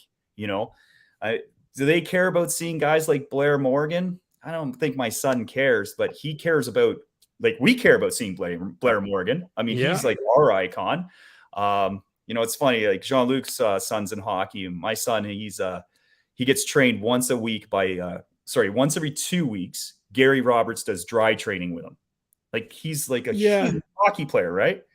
So I'm like, Roberts is training you? Are you kidding me? He's like, Dad, he's an old guy. It's Gary. No idea who he is. So that's awesome. Kind of him with like the guys like Blair Morgan and Levi Lavalier. He gives him like a little, like Levi came by he comes by the shop here once a year. And, my son, I got photos of him and my son, and, I think it's more like they're the same size. So they they're bonded. My son bonds them, but he's like, who's that old guy? I'm like, geez, man. So that's why I like keeping them all engaged. These kids, fun with the freestyle. It's not just for us guys. Sorry. Just so the kids remember that stuff, make sure they get like tons of stickers, like just fun stuff. Right. So that's what the show is about. It's about having fun with the family. And if you have kids, we want to keep those kids coming back and, keep them engaged in our sport so that we always have better trails. They're buying trail permits when they get older and having fun. Right. Because that's what this is all about. Snowmobiling is supposed to be fun. Yeah, that's awesome. Important. You got to keep them engaged for sure. Yeah. I was putting up a picture here. Going up again this year. What's that? Are permit prices going up again this year? I think they went $5, didn't they? $5. Yep. Yeah. $5. That's a bargain, Yeah. I mean, so here's a picture from inflation. It's pretty good. Who's that guy there, John Luke? Dave Nerona. I think he's going to be at the show. No, he is, absolutely. Is he coming? Oh, it's going to be crazy. Yeah. We had a hoot last time. Nerona and I got together. I'll tell you that. It's going to be insanity. The guy with the John Deere hat photobombing you looks like he's having a good time there too. That's my buddy Dino. Yeah. I didn't know that until after I got the pictures back. I was trying to find a picture of, we were talking about the children's training. That's probably Drew's fondest memory when he was like 8 or 9 years old, and he getting suited up with the with all the riding boots and armor and everything like that, and going out on the track. He felt like a rock star, and then I had to buy him an ATV after that. Yeah, who's doing the training, Richard? What? I'm sorry? Who's doing the training? Kawartha ATV Association. Yep, they're coming in and they're doing they have the Kazi trainers there. Yep. And then we have another gentleman. Is it Greg? Greg's from Kitchener area. Well, but I think he's up north in Halliburton. I'm just looking over here. I gotta look at a floor plan. Is he with Quad Training or something? Yeah, Quad Training. Quadtraining.ca. Yeah. Yep. He's coming. He's going to be there as well. Very good. Yeah, he's actually we did a session with him, and actually we sent a lot of clients to him because he's close. But it's important, to educate these kids, because just throwing a unit at them is just not enough. They need to understand how to go over obstacles. It's the same thing for snowmobiling, turns and how to accelerate properly and how to stay on your side of the lane. Critical on a turn, right? So, Well, there's a few academies out there. One's at Deerhurst I saw. There is, Bob Island does it. He does a great job. He took some of my guys that were relatively new to snowmobiling, like they were motorcycle guys, like they're power sport enthusiasts, but they're not really snowmobile guys. A couple of them in our motorcycle show, and he took 2 of them there, and he showed them the basics, and these guys were blown away about how much they didn't know about snowmobiling. I failed because I've been snowmobiling with these guys. I've taken them snowmobiling. And I didn't show them what Bob did because I take a lot of things for granted. And a power sport guy is a power sport guy. It's something else. And I'm sure there's a lot of guys out there that have been in this predicament. I had a guy, he was a big snowmobiler kind of back in the day before, we'll say, reverse. And we got him all set up. We were riding and he tried a Yamaha, one of the Sidewinders. And he got stuck on the side of the trail. We all left and he just kind of was like off to the side and he gave it too much gas, right? And this low lug track, buried it. Well, he thought he'd reverse out, not knowing, and didn't wait for us, but he wasn't giving the mechanical gear enough time to engage. No. So when you on a Yamaha or an Articat, you've got to let it, you hear the gear coming in. You got to wait for it. He didn't, and he ruined the snowmobile. Like here we are, we're going on this major ride in Quebec, and he just blew, like the chain case blew apart because he did this. Yeah, he ended up jamming it, and it was one thing after another. He was driving the truck for the rest of the trip. But that's something that I think that like little things like that we all know and we take for granted. It's that kind of training, and You know, like put your tether on. If you got a tether for a snowmobile, good job. Put it on. Absolutely. Right? Little things. I used to teach a motorcycle riding course in community college, and I learned something every time I taught, because people do things differently, right? You see somebody do something, you're like, oh, hey, you know what? I never thought of that. Or they just mentioned something and you're like, you know what? That's a really good idea. So then it became like part of my talk to the students the next time I taught. Like I figured out a way to put it in, and yeah, I learned something new every time I taught them. Wild. Yeah. I yeah. It's interesting. No, it's always great to see, right? When you're when people like listen and they're learning and engaged, right? Yeah. Yeah. I'm wondering if I bring the DT 200R, if I can go on the stunt track with it. We know people that'll get you through security. Is that right? Yeah. You know, that would be kind of fun, wouldn't it? Why not, right? These guys, the X Game guys, they'll all think you're amazing. I know. Hey, Gary, maybe we can find you a mullet to wear. I got one. We'll figure you out some new stage name and you can have that. Or well, we already got the stage name. Jeff Steenbachers calls me Getaway Gary. You're gonna see Getaway Gary. He's coming up on YouTube soon, you know. He's got a couple of features to put out on YouTube. Yeah. All right, now he's away for sure. Can't see him. No, I'm just trying to figure out this technicalities here we're having. But we've got sound, but let's see if this works. How come you're the only one that always breaks down? Well, I think old Snowmobile Sessions Mudbrats has to increase their camera budget this year because it's not what the old Sony isn't what she used to be. Still works good when it works, but I didn't charge any batteries for it, which is the problem. So I'm running on borrowed time with it. But yeah, all you can hear on this side is squeak, squeak, squeak, squeak. The gerbil in the wheel inside that camera. Is that right? Yeah, I think so. Well, I've got some tricks up my sleeve for Saturday. Don't worry about that. It's gonna be awesome. Yeah. What time do the doors open there? 1 o'clock on Friday and 10 on both Saturday and Sunday. All right. Yep. Nice. And then it closes at 9 on Friday and 7 o'clock on Saturday, so that we can get to the hockey games or watch baseball, whatever's there. And then 5 o'clock on Sunday. What side door are you going to be by so I don't have to wait in the line? What's that? What side door are you going to be by so I don't have to wait in the line? I might know a guy there, yeah. Tim. I might know a guy. That's good. You can wheel the DT in for me, and all right, you can be my pit crew for the Sounds day. Good. Yeah. Yeah. So the phone guy. You'll be dialing 911. Yeah. Ghoulies can bring me Mike Ghoulies can bring me his crutches, and we'll be all set, you know. I might bring it. Maybe we'll get Bullwinkle out of storage, John Luke, and we'll send him off the big jump. I'll bring my 450 for you. You can try that. I don't know that the government will like it because we obviously we back up onto the QE. It was such a pain to get the signage. Believe it or not, quick story, real quick. 4 years ago when we opened, we applied, of course, for permits for signage. So the city of Oakville was slow to give us the signage in front, and then the QE was obviously not Transport Canada, but MTO, Ministry of Transport of Ontario, and they refused to have yellow logos on the building. They felt it was too distracting. Oh, because they use yellow on their signs too, right? I can believe it. I'm like, so then I wrote back to them saying, so are you telling me that my yellow logo, which is the logo of Sea-Doo and Can-Am and Sea-Doo, are more distracting than the big ass TVs you guys have down the QE down Toronto?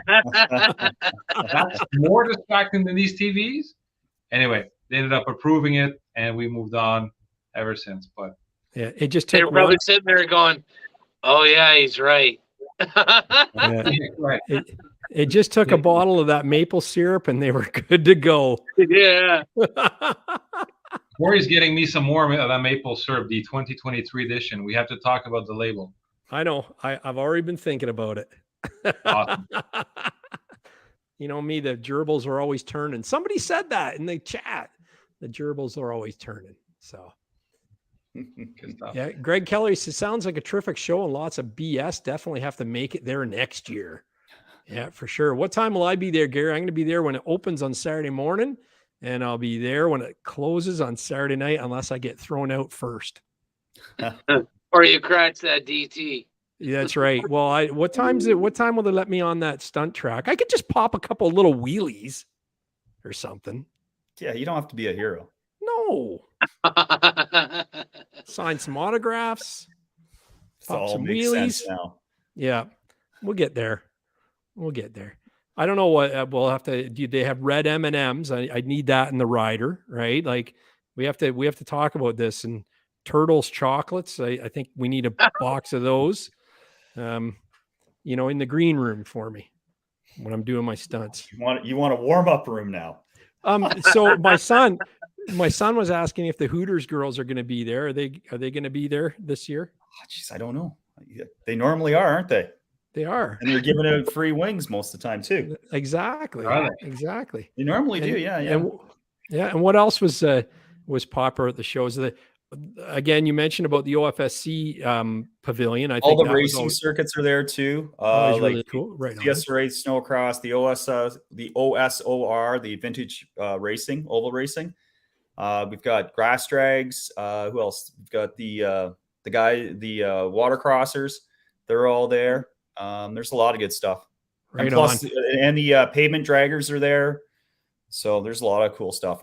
Right on. Now, is there resorts and destinations and things like that? Like I know Elk Lake Wilderness Lodge was used to be there, and places like that. That's there's 27. I just had to do the number yesterday for Ontario Tourism. 27 different hotels, resorts, like tourism destinations that are going to be there. Wow. Plus, every single OFSC district's going to be there as well with all their maps and things like that. So there is, I believe it's got to be covering probably 10,000, maybe. Nah, it's a bit more than that. About 16,000 square feet of different tourism operators in the OFSC. If you take in all our off-road friends too, like the Kawartha ATV and the OF ATV, there's going to be in the Halliburton ATV Association, Central Ontario. There's so many there. EOTA is there. Basically, anywhere where you want to ride in Ontario, be it on an ATV side-by-side or snowmobile, they're going to be there promoting their areas. Nice. Richard, I got a question for you. You know, obviously, we're tonight is all about snowmobiling and all that stuff, but over the years, you've seen, I'm sure as we have, a lot of people, you know, looking at bending, I'll call it sledding. This is sort of the point I wanted to make earlier, and getting onto ATVs and side by side and all this. Do you see it more and more with more manufacturers, more companies, dealers that want to attend the show, more so on the off-road side? Yeah, we've definitely experienced a lot of growth over there. Sadly, this year here, a lot of the metric brands, the Japanese brands, they don't have product. So Yamaha is there. They're big, like they always are. But the groups like Honda aren't coming. They're not going to be there. But we've seen a ton of growth. We've got and there's a lot of people, but I struggle to say the guys are walking away from snowmobiling. You know, like it's just so dear to my heart. Sure. You can't travel like that on an ATV. You can't go as the far distances if you're into that. But a lot of my friends now, like that I've been meeting over the years, be it like neighbors or whatever, there's more guys that have off-road equipment than they do snowmobiles. Yeah, no, it's obviously it's changed a little bit, and I agree with you. They're not that they're walking away from it, but you know, if you're gonna have a choice of riding 12 months out of the year, or only 89 days, not for 3 months or so, you got to be damn passionate about snowmobiling, which arguably I think for all of us or most of us on tonight, it is the most thrilling sport that we offer. But it's been interesting. How about EV and electrification? Has this been a bit of a change this year? Do you see more companies? See more companies. One company was Bobsla. They were pretty excited. They're an electric snowmobile from Finland. But I don't think we're there yet. I agree. You know, like, where are you going to plug this snowmobile in on the road? Like, Yeah. it needs to be If easier. they do make it into the market, they're not staying. Like, I don't know. I keep talking about this.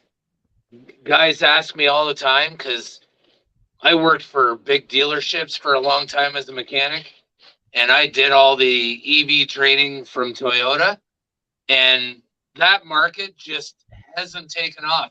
And the schooling involved in getting involved in that program is insane. Like, the logistics around it, even beyond the engineering of the vehicle at dealership level, is crazy. It's crazy. So, and tools, and outfitting, and then the infrastructure, like, it can't take it. It can't take it for the vehicles on the road. How are they going to keep these platforms and the diversity going when they can't support it? Well, and like you said, like, how do you charge it when you're going down the road? Now you're into a generator or something. Well, it's going to be difficult doing your backpack tours, right? Or travel destinations. And I can't keep my podcast camera rolling for 45 minutes. How am I going to ride an electric sled? But there's a lot of excitement around it, though. I mean, people are excited about EV stuff right now. It's you know, I want to see it. I welcome it. I think it's let's see if we can do it, or, you know, is it possible, or, and then where's the price point at on these things? Because I know on the cars it's crazy. Our buddy in charge of the government will give a grant or something, I'm sure. Yeah. So maybe that's a good way of getting more people into the market. And then they'll raise the hydro prices. But you know what? Like, I'm all for it. I welcome it, because I guarantee you, back in the day, in the late 1800s, when Henry Ford came out with the car, everyone said, there's no way this thing's going to take off. Where are you going to fill it up? You know? And it's the same thing. And you have companies like Taiga that's actually installing charging stations to make a loop in Quebec work. And I mean, that's just going to kickstart. Well, I think you're going to ask all the resorts to have charging stations. All the dealerships have charging stations and quick charge. There's a lot of infrastructure that has to happen to make it popular. But hey, if you've got a cottage or a cabin and you only do 50 miles or so, you know, you go 25 miles out, have breakfast, 25 miles back, the maintenance on it would be a lot easier, wouldn't it? Yeah. Just, you still have all your bearings and stuff, but you don't have clutches and like, people can look after. I mean, they won't. John will attest to it. They won't look after it still, but the mindset will be is I can just park this snowmobile, grease it, spray some WD on it, and I'm done for the year. Yeah. But obviously, Tim, you've been there. You've been at Tech, and by the way, we're hiring Tech, so if you want to come down. But it brings a new level of challenges from a dealership point of view, which is, you know, the techs we have today are guys that know gas, right? That's what they like. They love the sound, the big sound of power sports, right? And there's a lot of consumers that, you know, they know these sleds, these electric vehicles will not sound anything like what they're used to.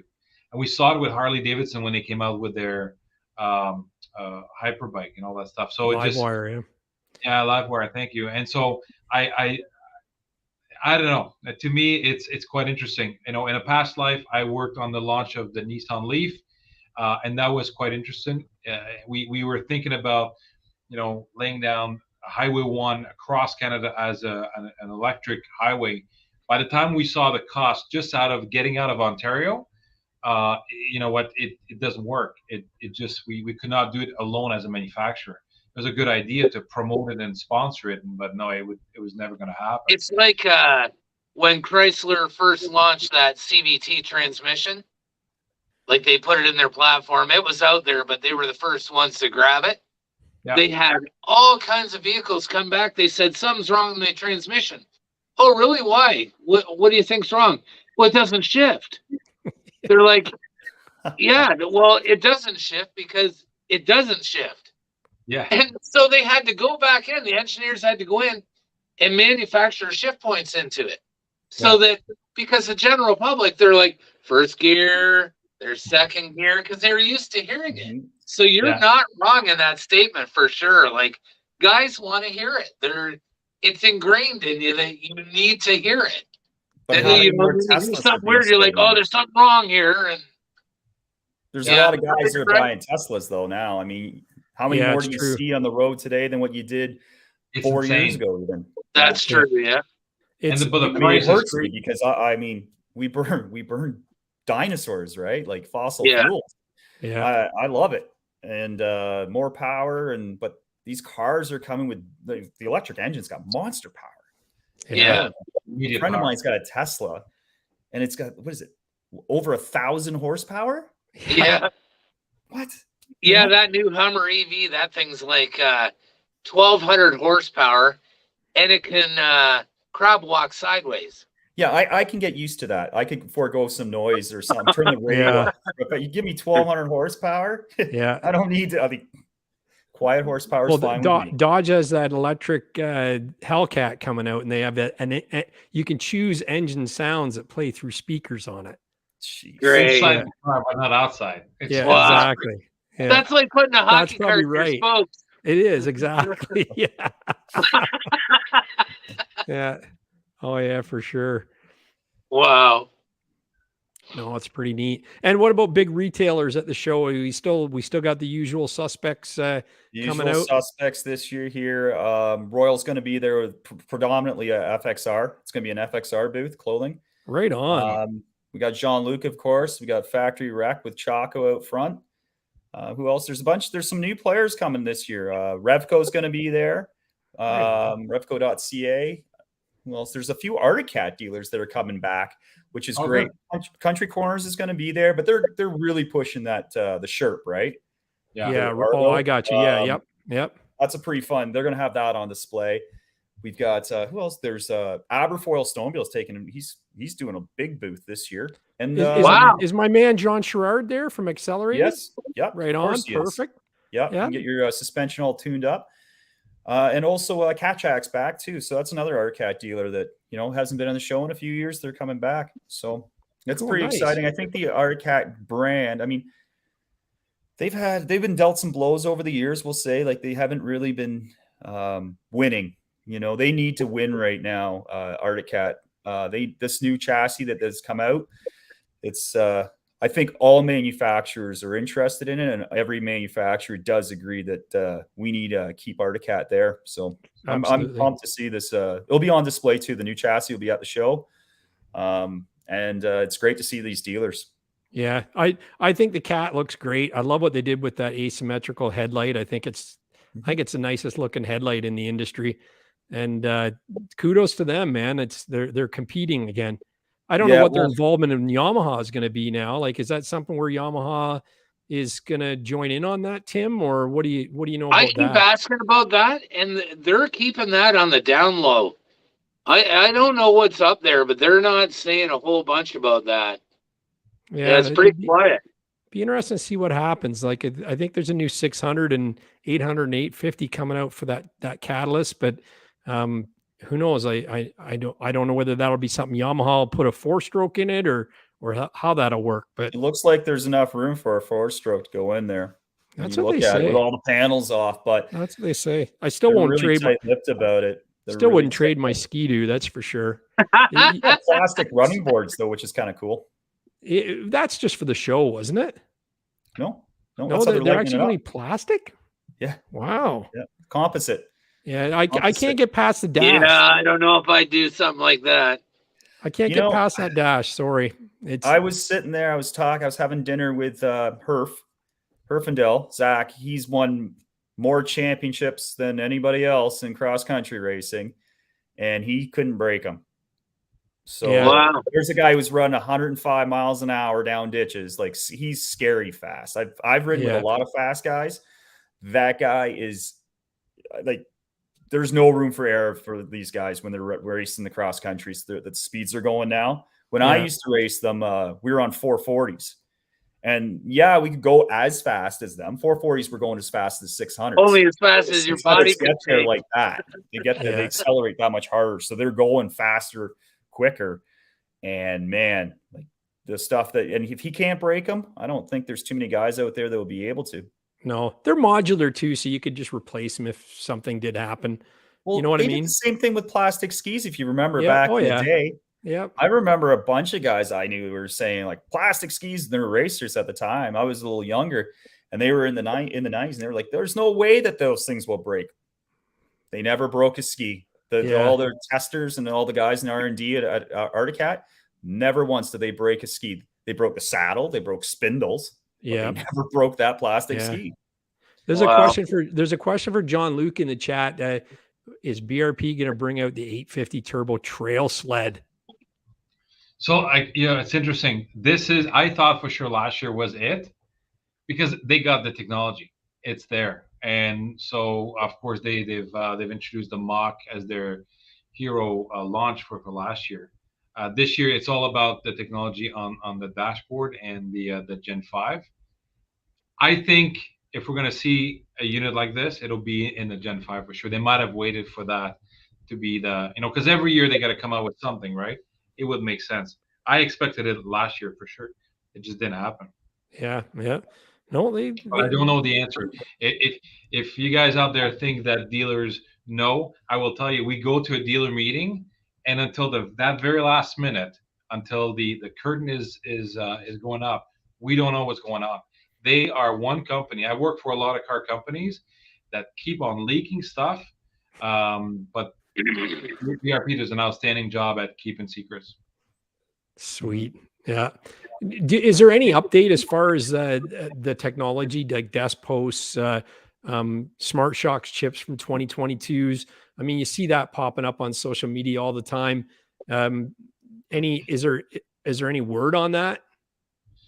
Yeah, so we have I guess they're basically more or less a conference with the dealers online, and if you take a look, you'll easily find on Facebook and YouTube some videos from a dealer in the US, and I think he does a good job at, I think it's Robertson, I forget, but he does a fairly good job at giving away a recap, so there's no sense of giving another one. But the last one we had a few weeks ago, 2-3 weeks ago maybe, Ski-Doo is actually currently manufacturing vehicles that are complete. They have been doing so for some time, but their early production in June, July they would produce online in Quebec might be missing some components. Not as many components as we've endured in the last year. Now, some people didn't have their Smart Shocks fully activated last year, but what the BRP and Ski-Doo wanted to do is get them out riding at the very least, and then parts kind of followed suit. We still have a few outstanding. At our end, we that's actually one of the reasons why I didn't ride the Mach very much last year, is because it is missing some components on it. I elected to give it to a customer instead, which is the right thing to do, and we'll continue to do that. But you're going to see it. I think by March is when they're predicting that they'll be out of the called missing component business. Not that it's a good business that they want to be in. It's just a reality of, I think, the supply chain catching up and being up to par. The other thing is, obviously the last 2-3 years we've experienced incredible growth, and so that forced BRP and every other manufacturer to crank up production. You saw it in RVs. Have you seen how many RVs are on ground right now in Canada? As you drive on the highway, it's insane. So now that's gonna there'll be some stock. And I think we're going to go back to a little bit more regular way of operating, which is I have these sleds on my floor for sale, as opposed to everything is pre-sold for the next 2 years. That has caught up a little bit, I think. No, that's good. Yeah, it's nice to hear, and I mean BRP does a good job of delivering, their sleds and getting us on the trail like last year. I mean, I love the way BRP, and you know what? Maybe many people, criticize them for the decision they made. But when you think about it, in contrast to other companies that flat out canceled orders and left consumers, high and dry, unfortunately, without a sled. Okay. Many of them had already pre-sold their sled to someone, so they were left without something, and then it generated so mmany calls into the BRP stores. But what BRP decides to do is continue to produce, albeit the sled being shipped incomplete. The parts will follow. They put a plan together. Did it execute at 100% perfectly? Probably not. But did it satisfy a strong majority of customers? I think it did. And ultimately, their goal was to fulfill every sled, which they did. Nice. No, that's Did good. you see a big increase in your traffic then from the manufacturers that couldn't come good for their product? Oh yeah. I mean, the moment that Arctic, when they released their letters, when Polaris recently released their letters, the phone just started to ring. What do you got? What do you got? I'll take anything. Wow. And then you tell them, I'll take anything. Okay, so I have a backcountry 600 EFI. No, that's not what I want. Not anything like that. But yeah, so it did. I think you got a lot of customers that started to call. I got people around my lake at the cottage who quickly got on the horn with me, and what do you have available, new and used.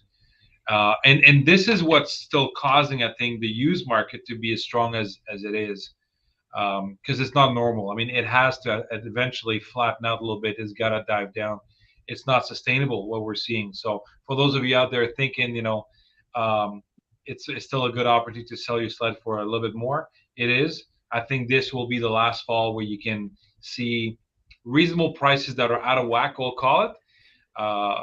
And I think the antique as well will taper down a little bit. It's got to calm down. These prices are ridiculous. I had a dealer today in Kingston, a used car dealer, offer me some units in Sea-Doos and Off-Road, and he is buried under by 10 grand on each. He bought them for too much money. Wow. Yeah, they're more pricing. They're pricier than the 2023 units that we'll be selling next year. So he's caught, unfortunately. He paid too much for them.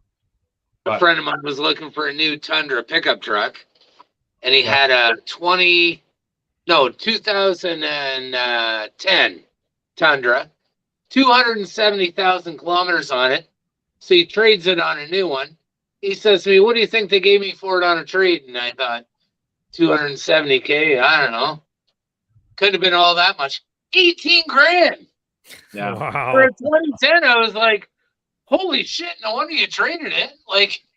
That's crazy.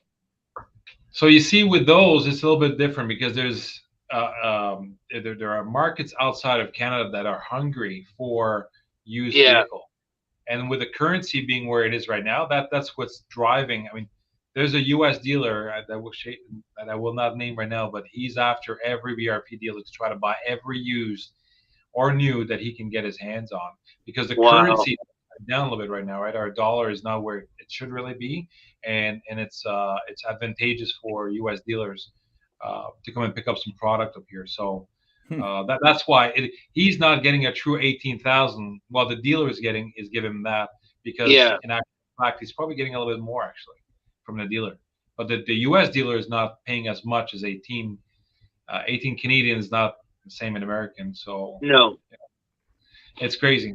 It is crazy. But a lot of vehicles, in particular cars, are going to offshore on the Europe side, Saudi Arabia, places like that for big money. And sleds, it's a little bit different. You need snow belt country, right? So it's it's going to calm down. So good. for everyone out there looking to find a decent deal on used, I was in Quebec last week visiting dealers, and I couldn't believe the prices that I saw on the used sleds in their showroom. I could not believe it. Like, I'm talking sleds with over 20,000 K, skidoos with over 20,000 K going for, and there's 15, 16 sleds, model year, 20,000 K, well over 12,000 bucks. I could not believe it. Holy smokes. Insane. Yeah, that's Insane. big money.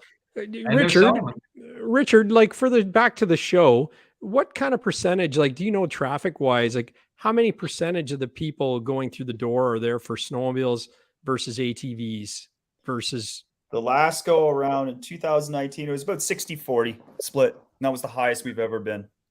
60 That being makes sense. snowmobile. Yeah. Yeah, nice. That's good to know.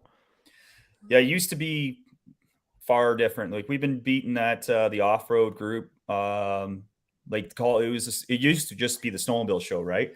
Up until 2002. And then that's when we introduced the off-road segment.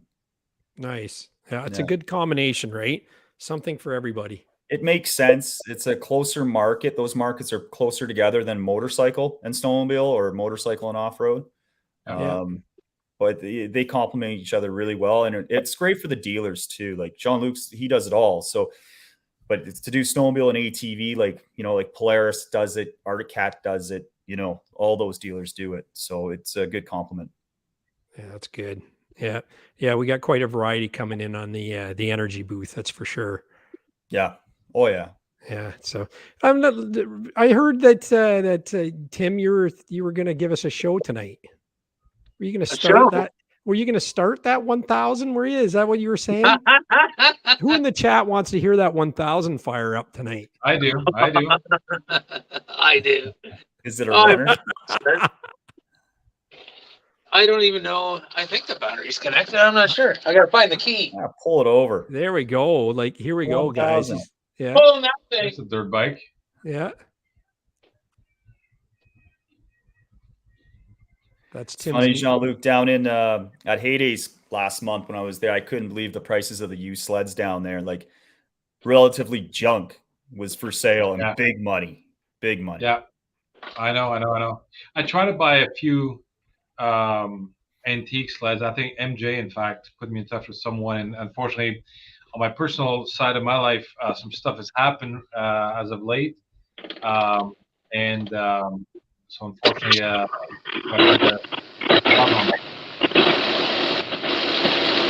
oh, he's breaking up. It is running though. Yeah. Oh, easy.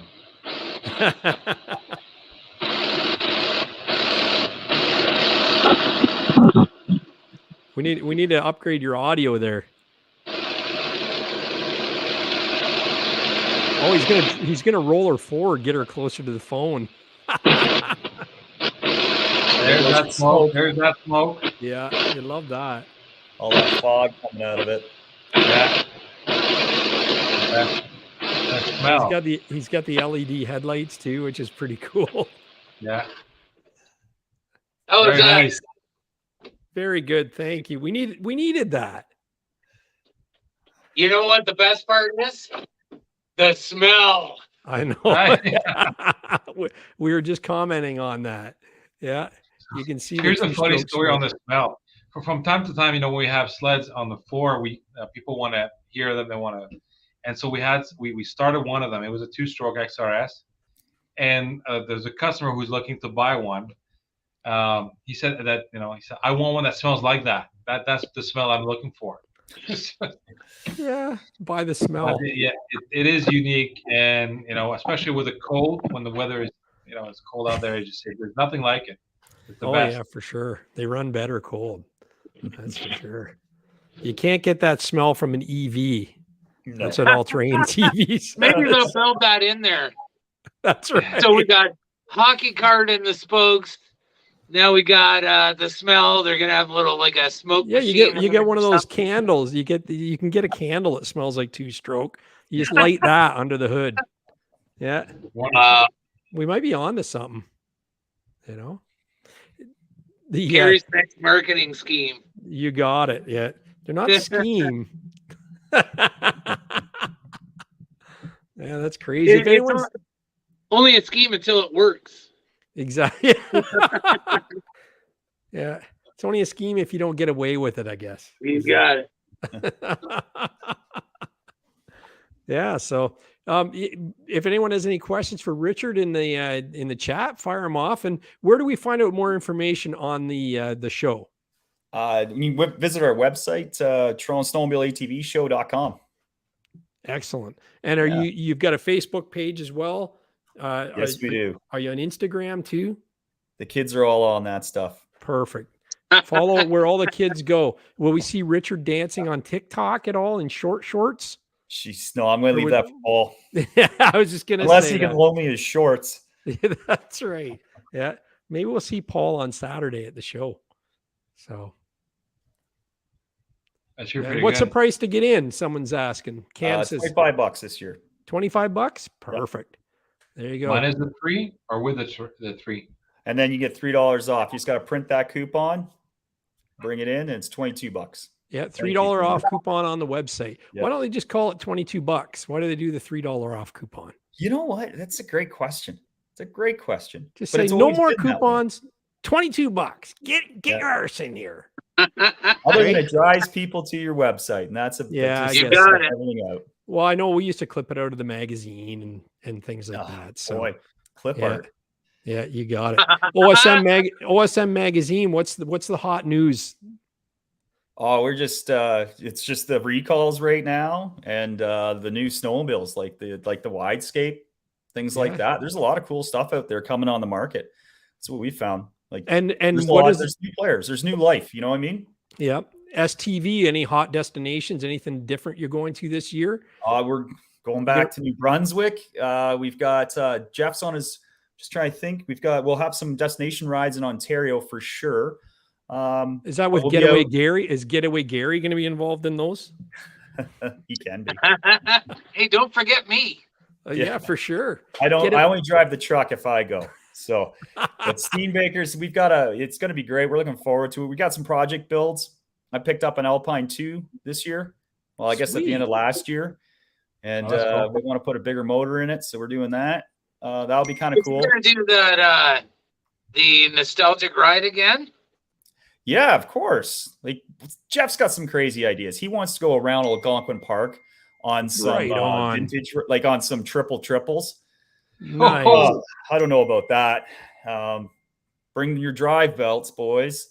But that's crazy. He's still hurting. We went out last year, and I borrow one of my buddies' Go Fast XCR 800s. It's a triple. It'll pull big miles all day long. And Jeff's got that Moxie, that 1998 Moxie of his. Yeah. Yep. Yes. The Scuzzy. Oh yeah, that's a bad snowmobile. That's just a bad sled. It's good on paper. Run right? Like whenever we go anywhere, it's never running perfect. So but it's part of the fun, right? So he wants to go around Algonquin Park with these sleds, and a couple of T-Cats, things like that. One of my buddies just picked up an old F3. So sweet, nice. I had a Formula 3 that I put a Mach 809 motor in. Holy smokes, that thing was insane. It was so fast. Those sleds. They love them. Yeah, the Formula 3 was fast on its own. So fast. Yeah, back then. I mean, I love spending time on them, but man, have you ridden like like an old Mach 1 or something? Like I spent some time on Jeff's 650 last year. His triple. Like it was a 1991. The thing is bad to ride. Like it's flying down the lake, but the bumps, like snowmobiles have progressed so fast, so far. Yeah. And they're enjoyable to ride. That Formula 3. What's that? I figured out a way to put a rev seat on it. Probably on that Formula 3. So I put a rev seat on it. I put riser bars on it. So it actually, in the end, like before I sold it, that thing was set up just about right. You can put an SC10-3 in those too, and they ride so much better. Yeah. Yeah. That's cool. Yeah, actually, you know what? Mine had that. Did it? It there had you go, out of the rev. Yeah. Yeah, then I put that rev seat on it, and I put the 809 in it. Triple. Holy smokes, that thing was idiotic. That's cool. It'd be fun to have that on the lake. We spent a lot of time on the lakes a few years ago. We had all triple stuff. Moxies, Thundercats, XCRs, some old 650s, and man, it was a fun day. But guys get so competitive doing that, like radar. Oh my gosh! Yeah, mine I had it set up. I had it set up perfectly. If I nailed that thing coming out of the hole, I had 144 picks in it. I'd carry those skis, both of them, for about 100 feet. Like that thing, I could not believe how well it worked. Oh, that's For an old girl like that. I think this year here we should all get on some Neos and go for a blast in like the Halliburton Forest. We should do like a Neo around Algonquin Park ride. See, that would be fun because you That know would the be snowmobile is going to make it. Exactly. You don't have to worry about like But goofing the it out. level of comfort may not be what you're used to. We We're won't be getting able old, to do boys. I hate to say we it, won't be able to do Corey Jinx's round the park in a day competition with the Neo, but maybe 2 days. Maybe Jean-Luc can, we'll get Jean-Luc to hook us up with some sleds. That's right. And away we go. Yeah, like he's just got them laying around to throw out to let us wreck. More than Wait, enough. hey Gary, I know that we tried to put on an event last year, the beer and spa thing. Can you leak a little bit what you're kind of thinking about for this year? Because we're hoping to do something. Well, you probably heard this morning that we were really heart set on a new location, but I'm not sure it's going to come through yet or not. I can tell you it's the weekend after Labor Day. I'll tell you that right now. Going to do a Snowmobile Sessions group ride. It's going to be awesome. Don't book anything that weekend, guys, because it's going to be good. If the thing I'm working on today comes through, it's going to be really sweet. But if it doesn't, we have a fallback on it. So yeah, that's the weekend after Family Day weekend in February. Don't make any plans because it's going to be awesome. You said Labor Day the first time, and I'm like, no, it's Family Day. Where? Sorry. Yeah. So, no, Family Day in February. Yeah. After Family Day? Family. What's that? It's after Family Day. It's the weekend after Family Day.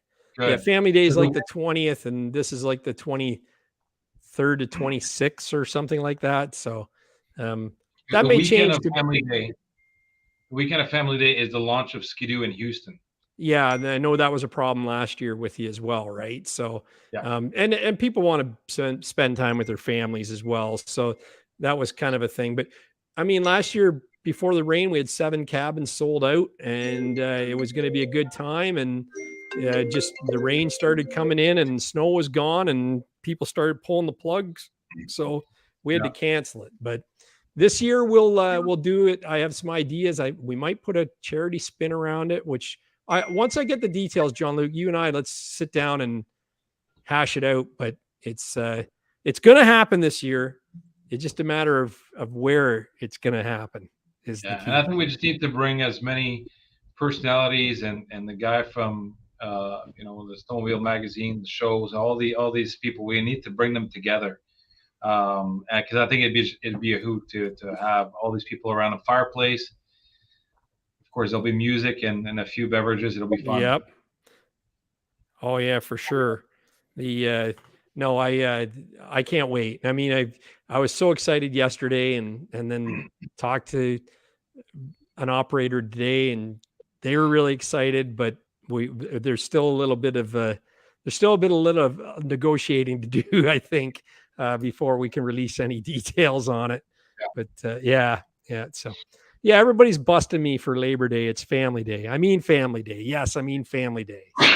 Pardon me. Someone turn on the heat and it's come down. Oh yeah. So no, we'll get it. I'm hoping to have details for next Monday night for sure.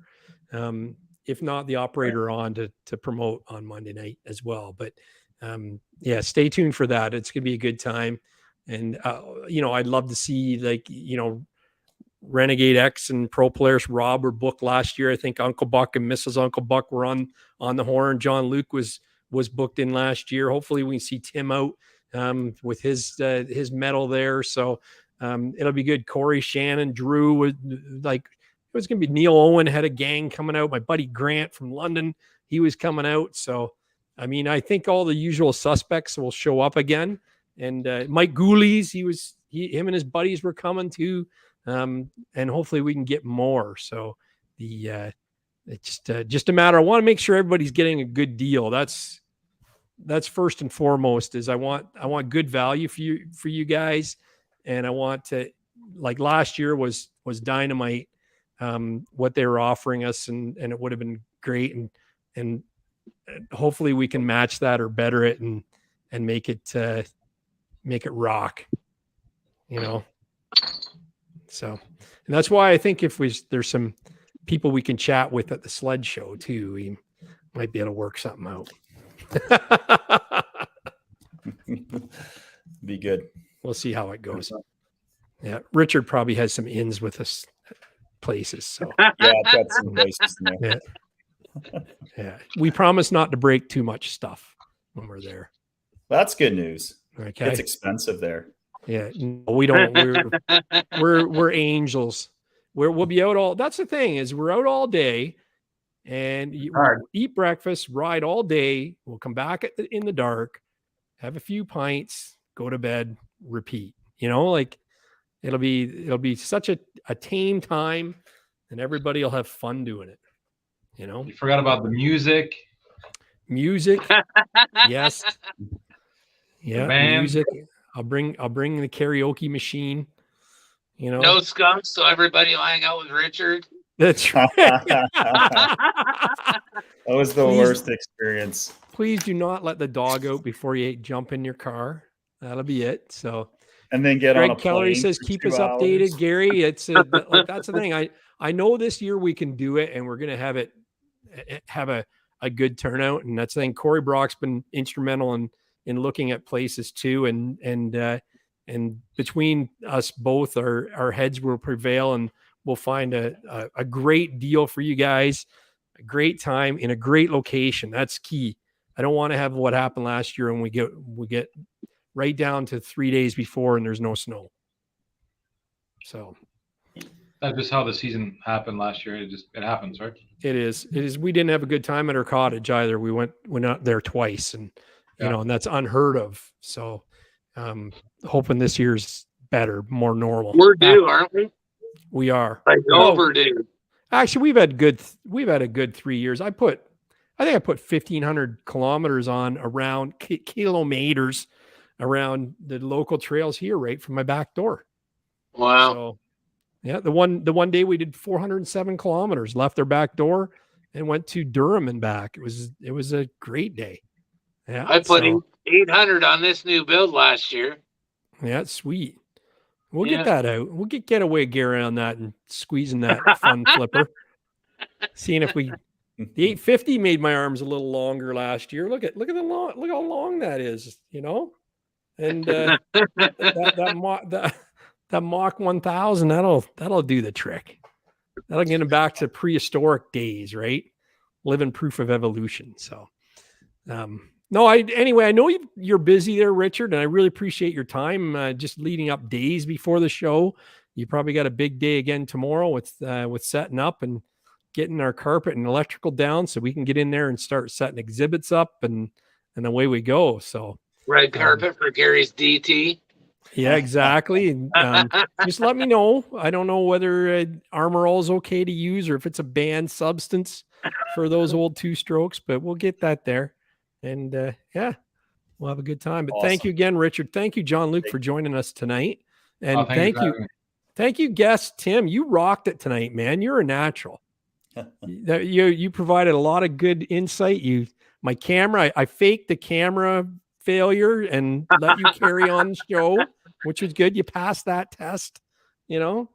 And so we'll end the show. Stay tuned on my YouTube on Saturday, because there's going to be lots of fun things happening. And John Luke and I will probably storm the Ski-Doo booth like there's no tomorrow. And we'll grab Dave Nerona and Blair Morgan, and we'll take them over, hijack them over to Energy's booth for the rest of the day. They'll have more fun there, right? Yeah, we're right next to the BRP booth again this year. So perfect. We don't have to drag them too far then, you know? Nope. So Uncle Buck says, great show tonight, everyone. Pro Polaris Rob says, see you at the TO show. Awesome show as always. Great. Thanks. Good night, fellas. Yeah. Thanks a lot, guys. Appreciate it. Thanks for the super chats tonight and the super stickers as well. And stay tuned Saturday. It's going to be awesome. If you're at the show, make sure you find me if I'm not at Energy booth, I'll be walking around. I won't be too far away. If I am out of the Energy booth, turn on your YouTube and you'll probably be able to find out where I am in the hall. Because it'll be mean I'm live somewhere. So we're gonna have an awesome time. It's gonna be great. So I'll roll the credits here, boys, and we'll call it a night. Good chatting with you guys. Thanks a lot, guys. Take care. Yeah, thank you so care. much. Again. Yeah.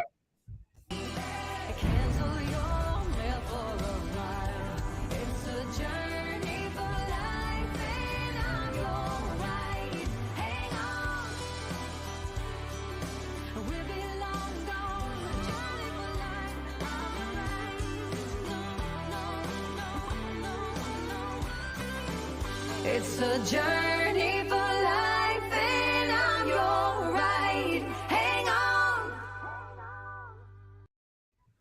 All right. Oh,